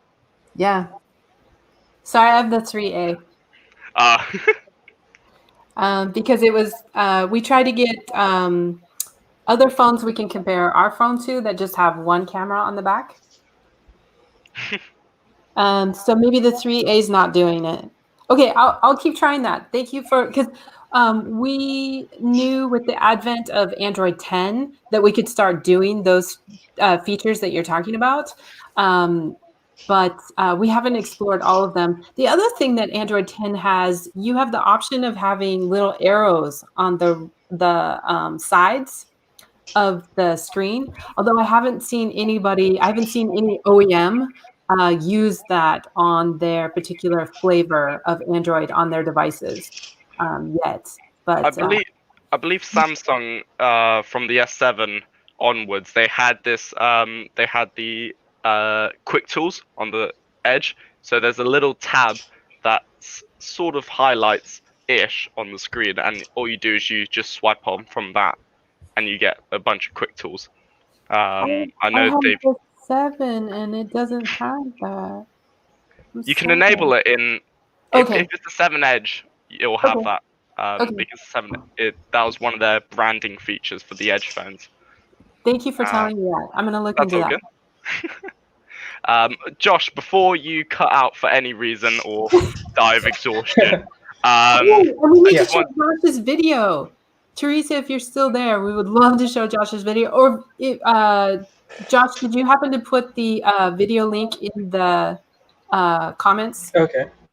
Okay. Comments. So, Will, go ahead and ask your question because Teresa will need a few minutes to pull that up. So I was just looking at your design when you first were talking about it, and I looked at the TPE band, and I just sort of thought, if you put a hexagonal or triangular mesh on the inside of that lining, it doesn't have to be very thick. It just has to be thick enough to produce a spacing just ever so slightly, and that potentially would help to increase the ability for distribution of force. So when it drops, those little fringes can take a little bit more of the force from the drop if it were to be dropped. It's just something I thought when I first saw that. But like what Christina said, if I had 10 more hours that I could just put in straight away, on a lot of your designs, such as Hunting's and Adam's, like Hunting's ribbing, I would put that. I would probably shell out the internal for the back case of this phone and put ribbing on that, because that's optimizing for injection molding, which is a really good route to go. And I think that's one thing I did forget, which was to optimize for injection molding. That's really really good point. I love these discussions. So fantastic. Yeah, I was supposed to put those air pockets inside the TPU, but I ran out of time. Oh, really? You even thought of that? Yeah. That's awesome. Oh, I noticed there was a slight split in your casing. Was that just because of your printing? It's printed in PLA, so I couldn't print the whole thing and put it on the phone. I've printed with TPU before, and I've printed with TPE before. They are both very fussy materials, and you need a direct drive to print with. I've only had one printer that's a direct drive. All my others are Bowden's, and it's a very fussy material. Very fussy. Yeah, I won't print on Bowden. No, you've got to get it just right. I suppose that's where TPU is better, because companies like NinjaFlex, for example, their TPE, I believe it's TPE is the family, whilst TPE is more of a specific. TPE is a lot more flexible, but then again, a lot harder to print with. So it's better to have a 2.85mm filament to print with TPU and TPE because it's thicker, so it doesn't buckle as much in the hot end. In the cold end of the extruder and the feeder. Okay. So it's more forgiving. So it's great. They made it for 1.75mm filament, but because it's thinner, it buckles a lot more. If there's any slight inconveniences in the feeder system, it's going to buckle and it's going to cause a lot of problems. So one thing that we noticed with the recycled ski boots TPU, and it may be TPE, but it was very stringy on the inside of the enclosure. So is that a TPE feature, or did it happen with TPU? So I've done 7 years of hands-on experience. So I've looked at a lot of materials and a lot of things with printers, and that is just down to extrusion speeds, retraction, and cooling. So with TPU and TPE, if you are to print anything in those, you want to optimize your print to have basically you don't want the nozzle to come off the model. You always want it to print in a circular path or in a straight path because that reduces the stringing. But if you are getting cooling issues, slow down the print speed, increase cooling, and that should reduce stringing. And if that doesn't, just increase your traction more. This would be sorry. This would be so interesting to see, and I'm sure there's this out on YouTube, but to see somebody working through this printing and like you explaining this, I've got this problem, and like watching folks speak it all. I'm sure that already exists, but the way we're explaining it is super clear, which I appreciate. YouTube is a great tool for learning. I think that's where everyone's learned 3D printing and CAD and everything. Because let's be honest, 40-year-old lecturers have no idea what they're talking about when it comes to CAD. Yeah, and unless no, so I was just gonna say, it's like they say this is how you make a cube in SolidWorks. You go click this button, click this, and you sort of think, no, you hit this shortcut on your keyboard, then you do this, then you do that, and you just think of the most quickest way rather than the most user-friendly way. Yeah, and we've definitely met those who just want to note, like, age isn't necessarily one of the things, but those inclined towards tinkering and whatnot. Just for those older designers, we love you too. I do have that video up. Okay, great. We want to I actually saw it when you mentioned it. I went and clicked on your profile to see it. It was quite a fun video. Oh, thank you. It's cool, and I think it's only 3 minutes long or something. Yeah, maybe 4. Around that. The production value was really good. Yeah, oh, thank you. It is my editing style, such as asterisk focusing camera. I love that. That was awesome. Might be a little clunky. So this is our first time showing a video, and it's kind of a last-minute edit. Second time.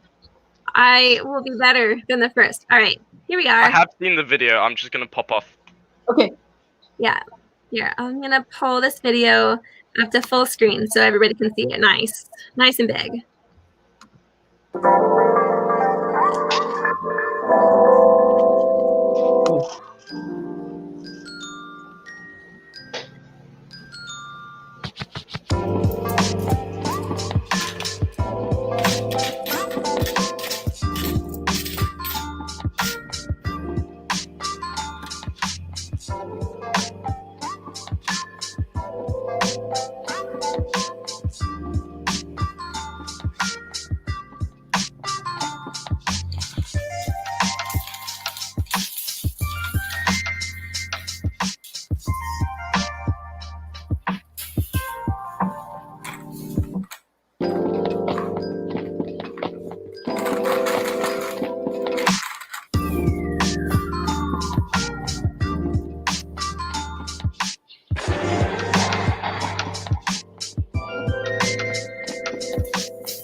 Yay!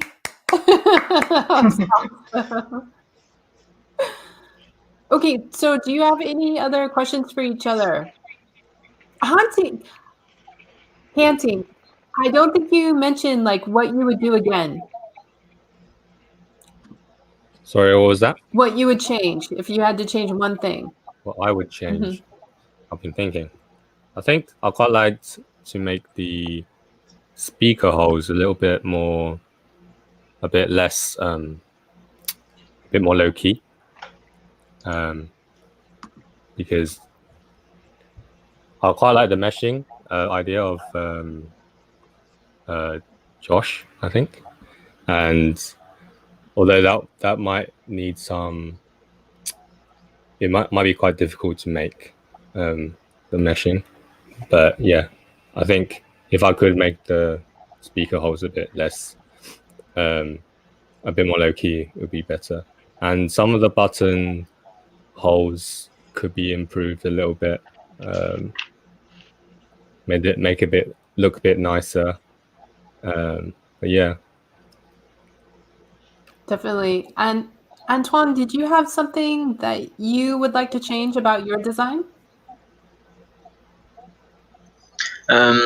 I want to modify it, to adapt it, to see if it's really fabricable or not, and what modify to make it real or more closer.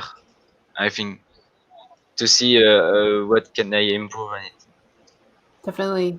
And then That's all. didn't somebody have some questions for Adam? I can't remember. Will, did you have questions for Adam? Yeah. I can't remember. Just trying to remember. Which one was your design, Adam? I remember seeing it and then thinking of something, and then It's the one with the colorful gradient in the back. Let me see if I can add the link. Teresa, maybe you can show us here. Or? oh, I see it. Okay. Yeah. Where was it that it was one of the photos I sort of thought something. Let me see if I can figure out perhaps which magic. Yeah, the magic mirror. Huh? Mm.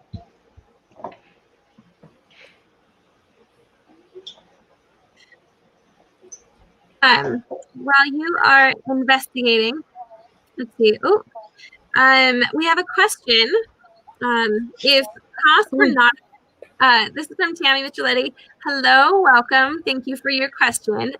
She also asked about if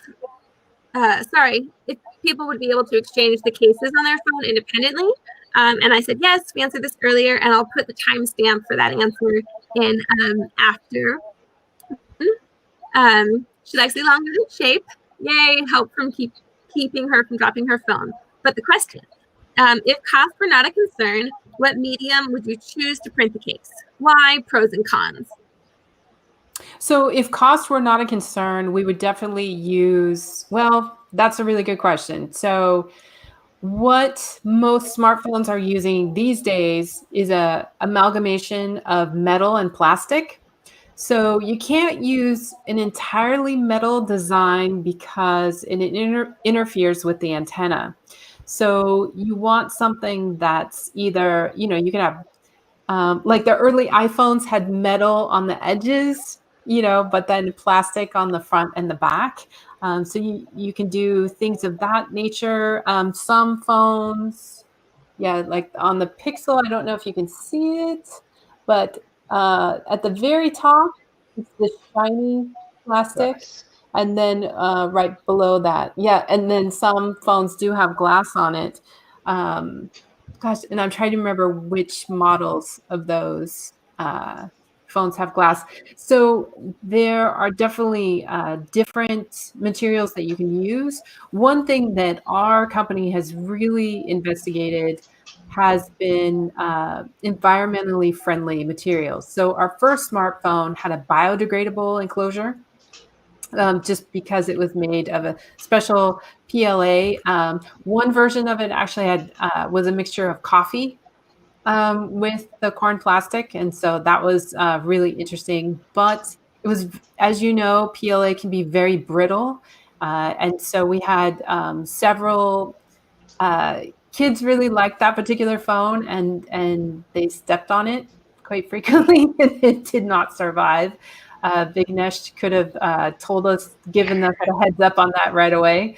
Christina, for those who don't know what PLA means, what is that acronym for? Polylactic acid. So PLA is it's kind of the safer plastic that you can 3D print in that it has lower off-gassing.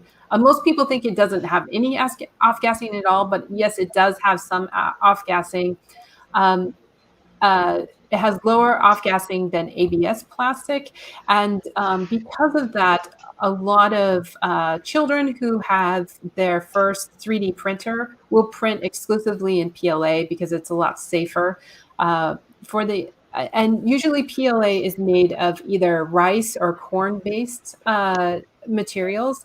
And because of that, it's just a more environmentally friendly material. So for our second phone, because that was so brittle for the first phone, we really looked into recycled materials. So like the recycled ski boots TPU, but one thing that we found from those materials were a lot of those were made in Sweden or manufactured in Sweden or provided in Sweden. So we were flying this material from the other side of the world to work with our manufacturing here. And so although it's a great start, it's like, not quite sure if that was the answer that we were looking for. So we're still scoping out. And recently, just in the last year, there have been 1 or 2 facilities in the United States, and actually 1 in Canada and 1 in the United States that have started making recycled PETG. And so that's another option there. Of course, we could get a grinder. We could, but like we have so much to do already with the phone, to grind our own filament and then make that. We were really hoping for the TPU because TPU is one of the few materials that can not only be 3D printed, but also injection molded. So the reason why that's important is if we get 500 orders, then we'll probably 3D print everything, even though it's 500 units. But if we get over 500 orders, then we will probably injection mold. And so we needed a material that could work in both directions. TPU filled that niche, but the recycled TPU that we were looking at from the ski boots, it was just too soft. And if any of you have any experience in any sort of environmentally friendly materials, please. Actually, I have a funny kind of anecdote, I guess. So I did my capstone project on a thing for beekeepers in Tanzania, and so I actually did a trip to Tanzania for 2 weeks. And one of the things that we visited in, I think it was Dar es Salaam, was a recycled plastics factory, and so they made furniture out of these plastics. And so it was a closed system where people would collect plastics, bring it to the facility, and get money in exchange. So they're cleaning up their community and also providing material. And then the material is then turned into furniture, which is then sold around the world. And so the way they did it was they actually extruded these blocks or these planks of composite material from all of these recycled plastics picked up off of the ground. And so in an ideal world, if your volumes were low and time wasn't an issue and money wasn't an issue, a really cool material would be recycled plastic bricks that were then CNC'd into your casings. Yes. I don't know if the CNC would hold, like if the material would hold up under the machining, but I mean, it would be an interesting thought to explore. That is really fascinating. And I've got. Sorry, I'll let you finish. I was just gonna say I've got a point to add on that. I wanted to try and remember it. Yes, please go ahead. RPLA, which is known as recycled PLA, is great when there's when the amount of recycled PLA within the batch is up to about, I believe it's 40% or 30% recycled. After that, it becomes too unreliable to re-3D print. So I suppose machining it would, or if you were to recycle PLA, which you don't really do because it is biodegradable, that I don't think it would be able to remachine. But on Adam's point with remaking like blocks, so the majority of plastic bottles and things are made from PET, but they have different monomers and additives added to it based on which companies and where the factories are, which make them what they want within their product. So a Coca-Cola bottle will have a different copolymer than a Pepsi bottle. So you can't really mix the two. So they're not recycling it in the sense that like they're matching the materials and like remaking, like, you know, making pure PET or pure ABS or anything like that. It's more that they're collecting just garbage that would essentially, even if you put it in a recycling plant, it would end up in the garbage because it's not clean enough to recycle. And then I think it was compressing it or just completely smelting all of it. But like they essentially just smelt what they can. Again, I don't know if it's smelting, but they just combine all of it into a new material. So it's not recycling in the traditional sense. It's more just like repurposing what would just end up in the landfill. And I have seen some really cool examples of just hand manufacturing this, and people will have, like, they'll melt down all the plastic and it'll look like marble, you know, because they have the blue plastic and the pink plastic and the white plastic, and then it has that you can see all the different colors, and they don't melt it enough so that it comes into like just a ugly brown, you know, but like melt it just enough so that you can still see the distinct colors. And then they make blocks out of that, and then, as you said, you know, machine those. So that's some really fascinating stuff there, and it's a lot of work to do all that. The other avenue that we've talked about in our team is, if we do end up using virgin material, is there a way that we can offer for customers to send their enclosures back to us, you know, when they purchase the next product, and then we can use that virgin material because we know what it's made out of, and then grind it down and make accessories like charging stations and things like that.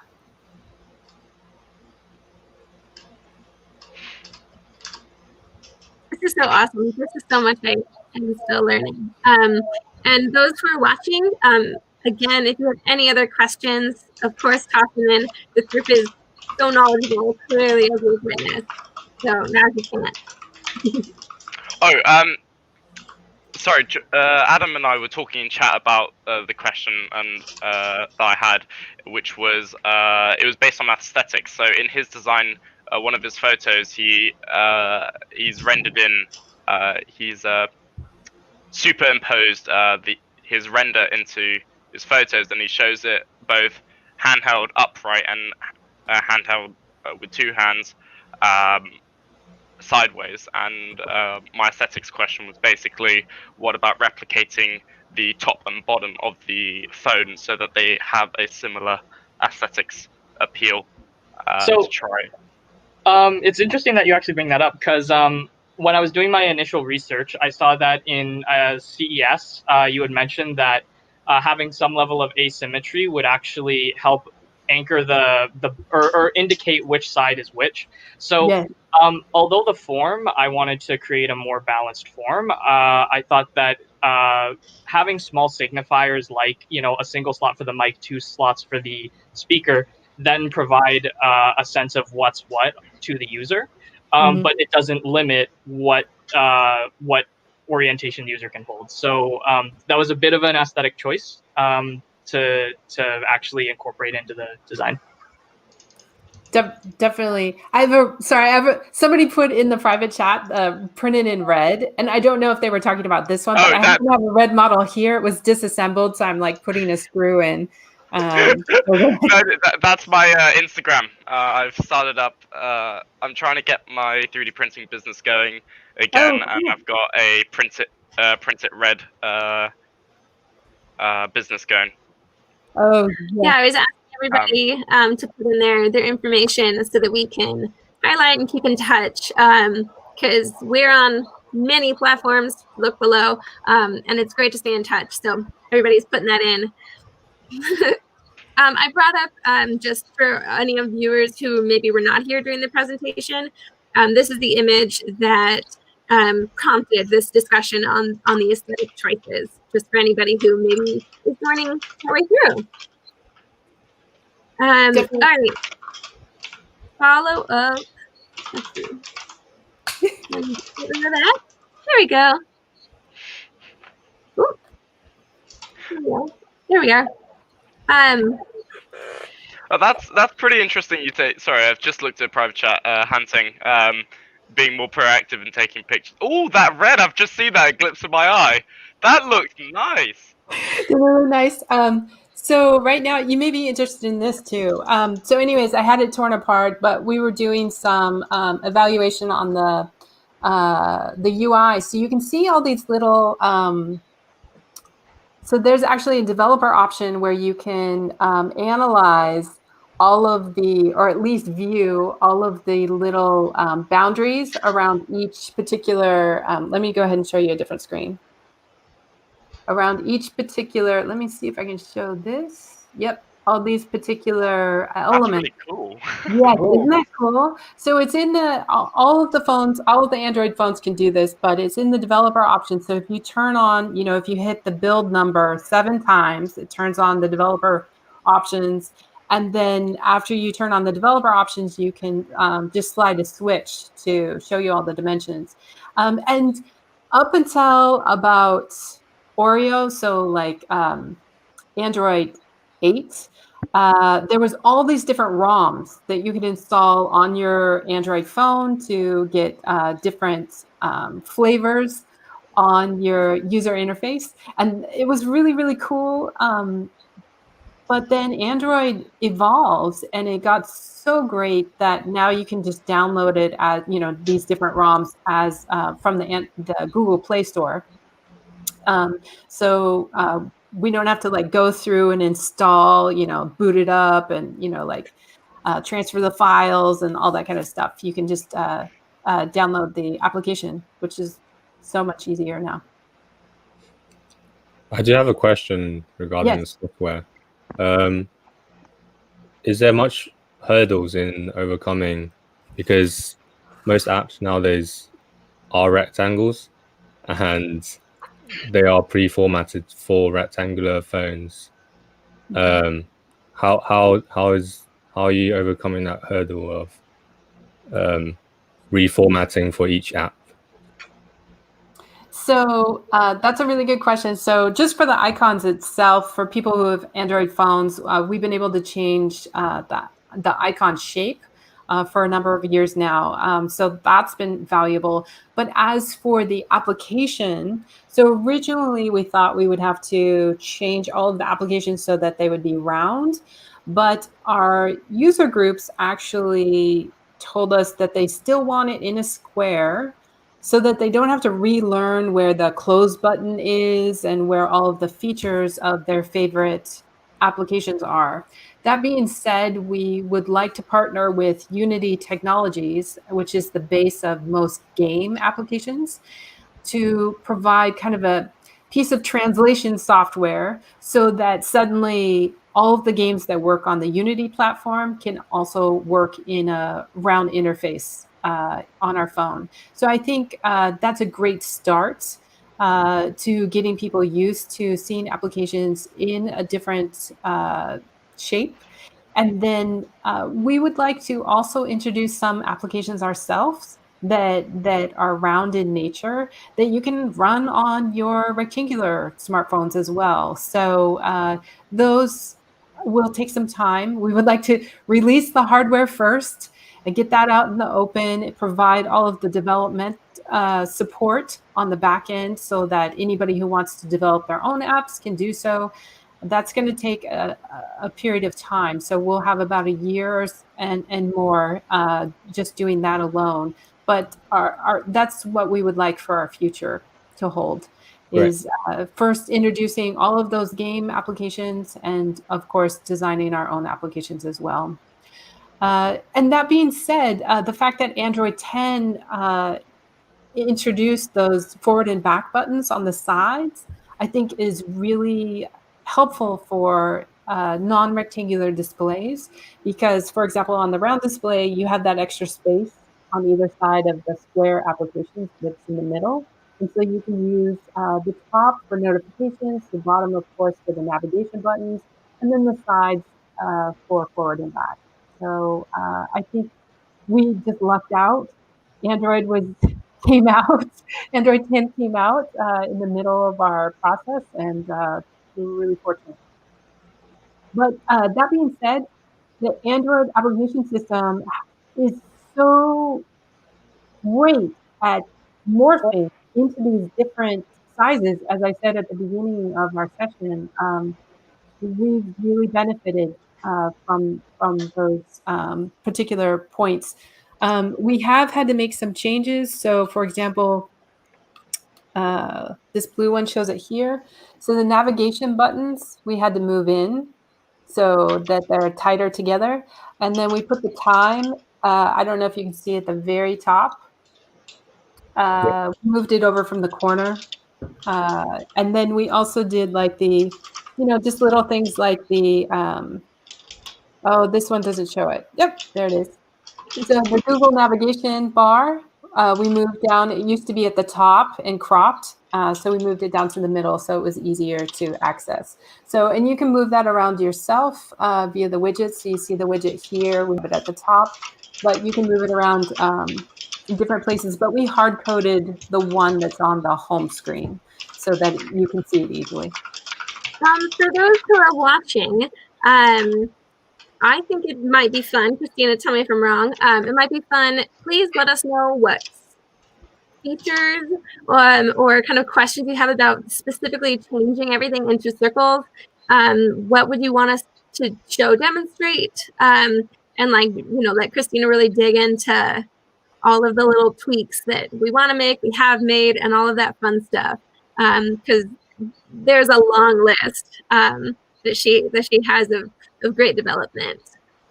We had one more question, and then we can keep chatting or wrap it up as the team wants. But the we may need to wrap it up because Josh is like, the sun's gonna come up here. Can I look? So the last question, and maybe Christina, you can just kind of summarize this one for looping back to the different plastics, the various plastics that one might use with each batch of recycled plastic in the bricks. It seems like you'd have a kind of unpredictable result. Are there baseline characteristics that you can use to determine if the product is appropriate for our specific use? So, and I looked at the question too, but I want to make sure that so that the product is appropriate for the specific use. So the plastic itself is appropriate for the specific use. Is that what we're?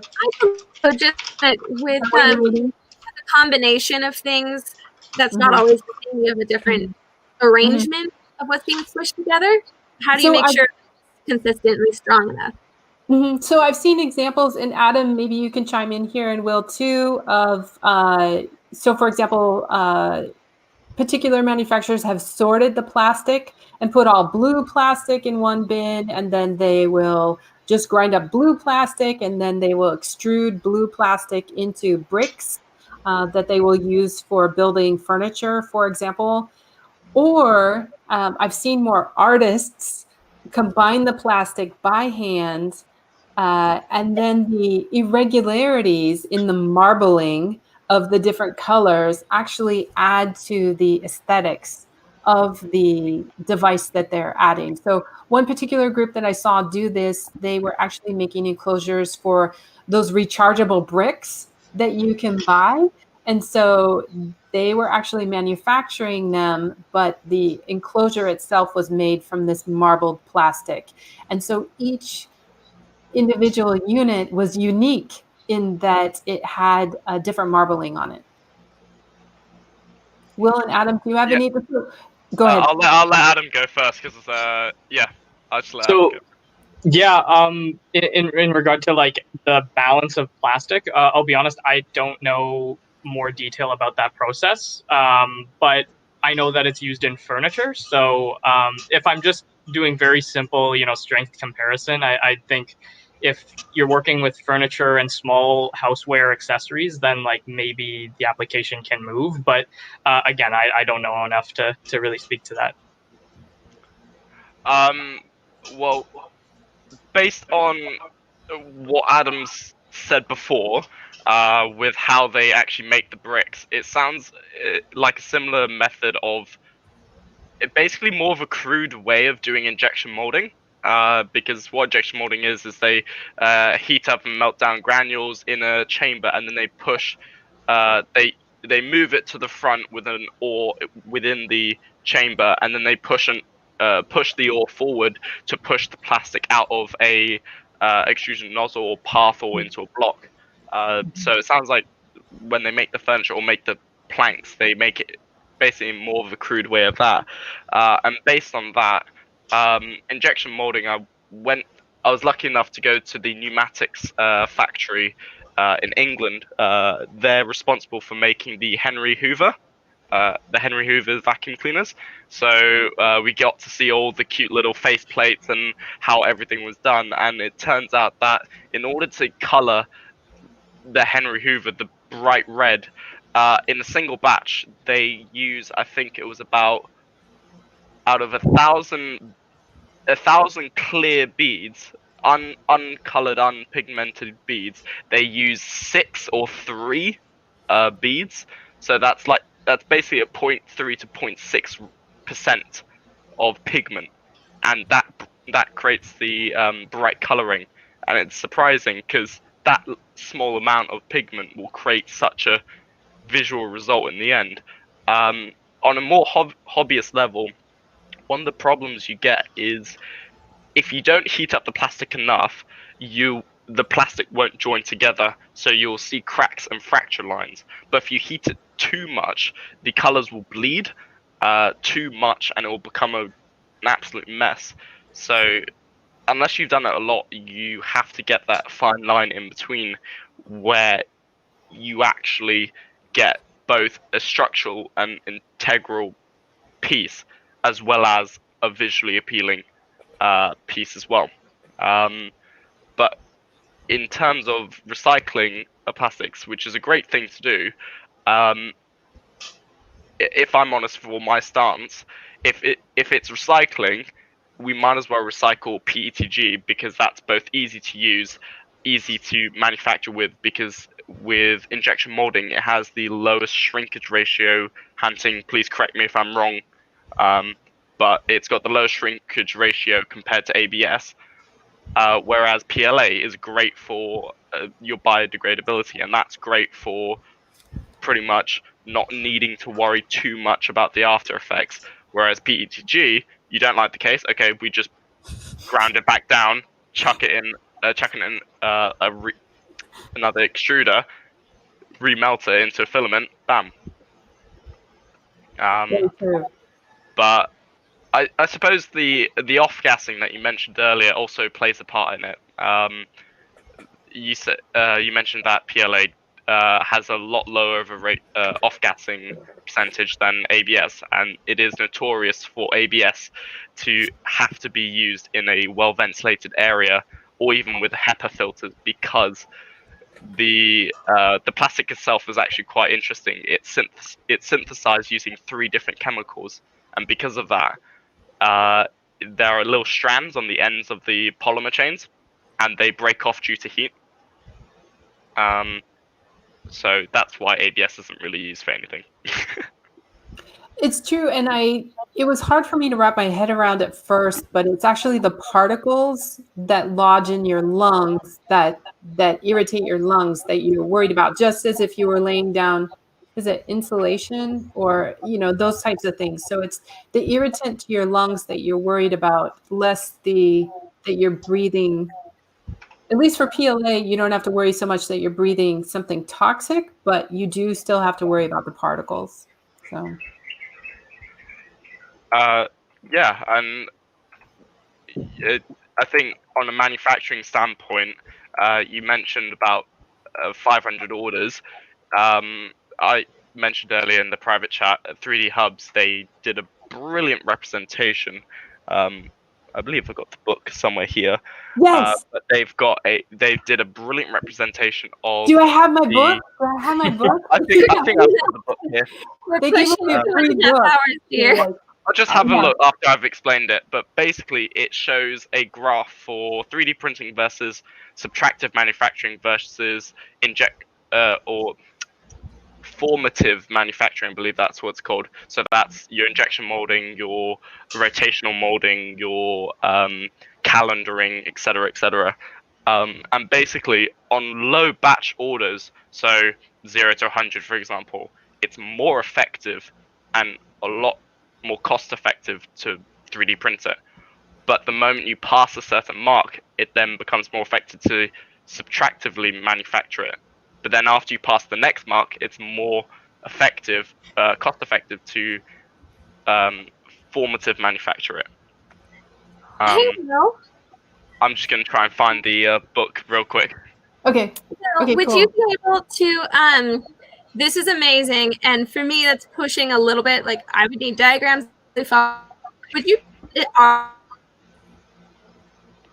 to help folks kind of catch up to this on their own time? Yep, I'm just gonna grab No. their website. Cool. I was just like, I've lost track. I'm also managing. I'm just gonna try and find the book real quick, just so I can show So it. while Will is looking for the book, I do want to talk about something that's happening in the private chat right now. So we're all talking about our website. So one of the things that, once you are a designer, you want to show people your designs, and having a proper website is one of the basic tools for doing that. And I have to say that that's a skill in itself, being able to present your designs in an accessible format on a web page. So whether you're doing like the Instagram tiling, style, or you have a different, where people can just swipe to the right to see the different designs. I mean, all of the different ways that you can use to present your different designs. So people are talking about like, I'm using Squarespace, but okay, and then another person saying, I'm using Wix right now, but I'm transitioning to Webflow.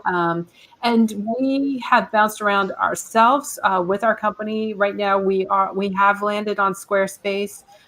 We really liked the features that it affords to crop photos into a circle.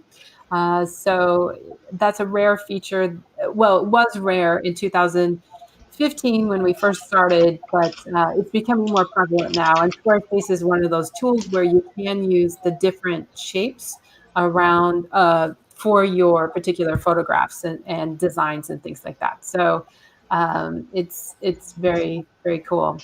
So if any of you have particular websites that you use, Antoine, what do you use? Do you have a particular website that you use?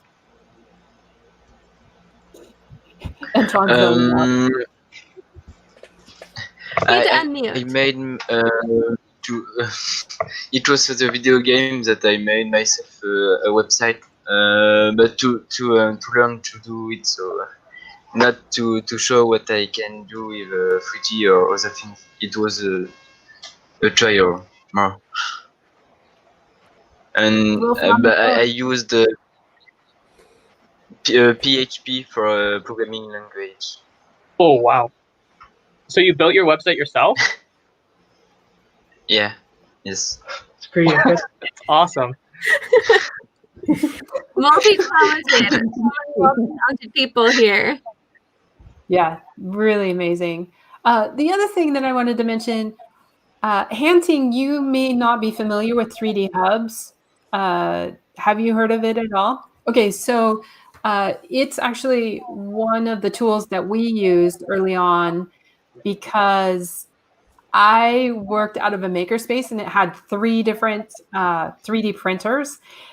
And I was like, they kept breaking down, and people kept having to make, because this was back in, even before I started the company in 2014. And so it was before 3D printers became more reliable. And I was like, I don't want to spend my time maintaining a 3D printing machine. It just seemed ridiculous. So I found this website called 3D Hubs, and it's around the world. And at the time, they no longer do this with 3D Hubs, but at the time, you could find all of the garage 3D printers in your neighborhood. So, for example, I Wow. could find someone who was less than 2 miles away from me who may have pink filament already loaded on their 3D printer. And if I wanted a design printed in pink, then I could just contract that hobbyist That would have to. been useful. Yes, it was so fantastic. Sorry, I missed it. Was this 3D Hubs before they Yes, shut 3D everyone Hubs. out? Yes. Yes. So Yeah. originally, 3D Hubs was to connect you to your local 3D printer, but now they've excluded that option. You can no longer see where you're ordering the option from, but you can still designate, like, I need it in pink TPU filament, and then you can have somebody print it, and then they will ship it to your door. Right. So Sorry, go ahead. before, I used to be able to go pick it up at that person's door. And so lots of relationships were formed during those years with those particular people who were just, 3D printing enthusiasts, but maybe not so much on the designing side.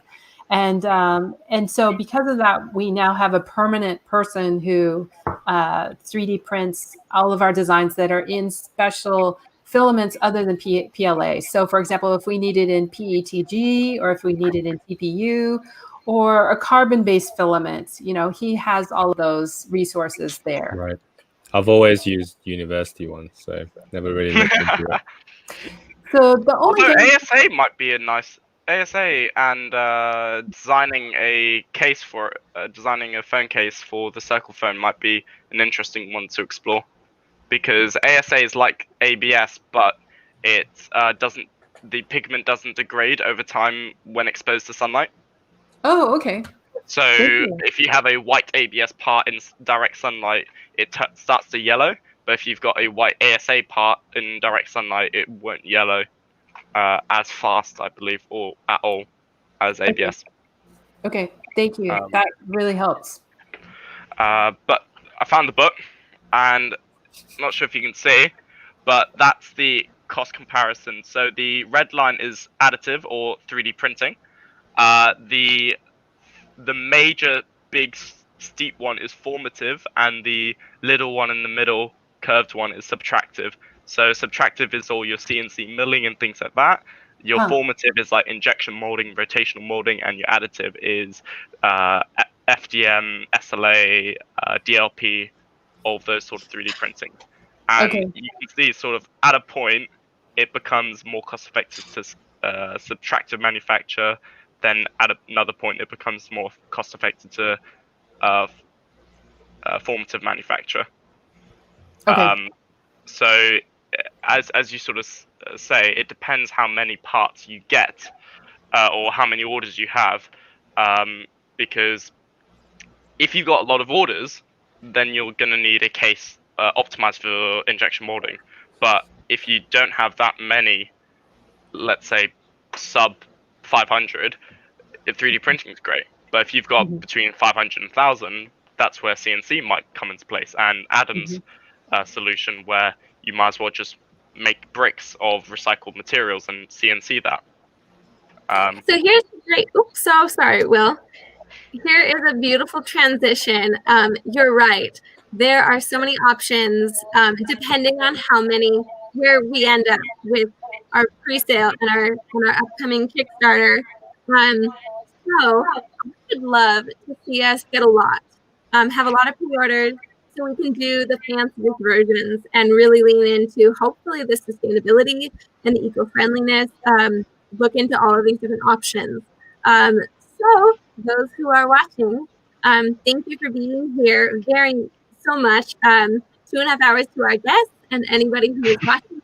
So many amazing topics. and such great knowledge. I mean, truly, this was a joy. And if you want to see what's going on, like us on social media, as well as tell us what topics in here you were most intrigued by. I feel like we definitely can do more information on them at a later point. But for getting enough pre-orders for being able to investigate the fancier versions and the better for our planet versions of production, help us spread the word. Plain and simple. Being a startup and really wanting to go far, there's big dreams, and that takes a community and a group, etc., to make it happen. So that is that. Oh my goodness! Thanks again for everybody. Christina, anything you want to add? No, that's it. Thank you so much for your time. It's awesome to have you all here. Thank you.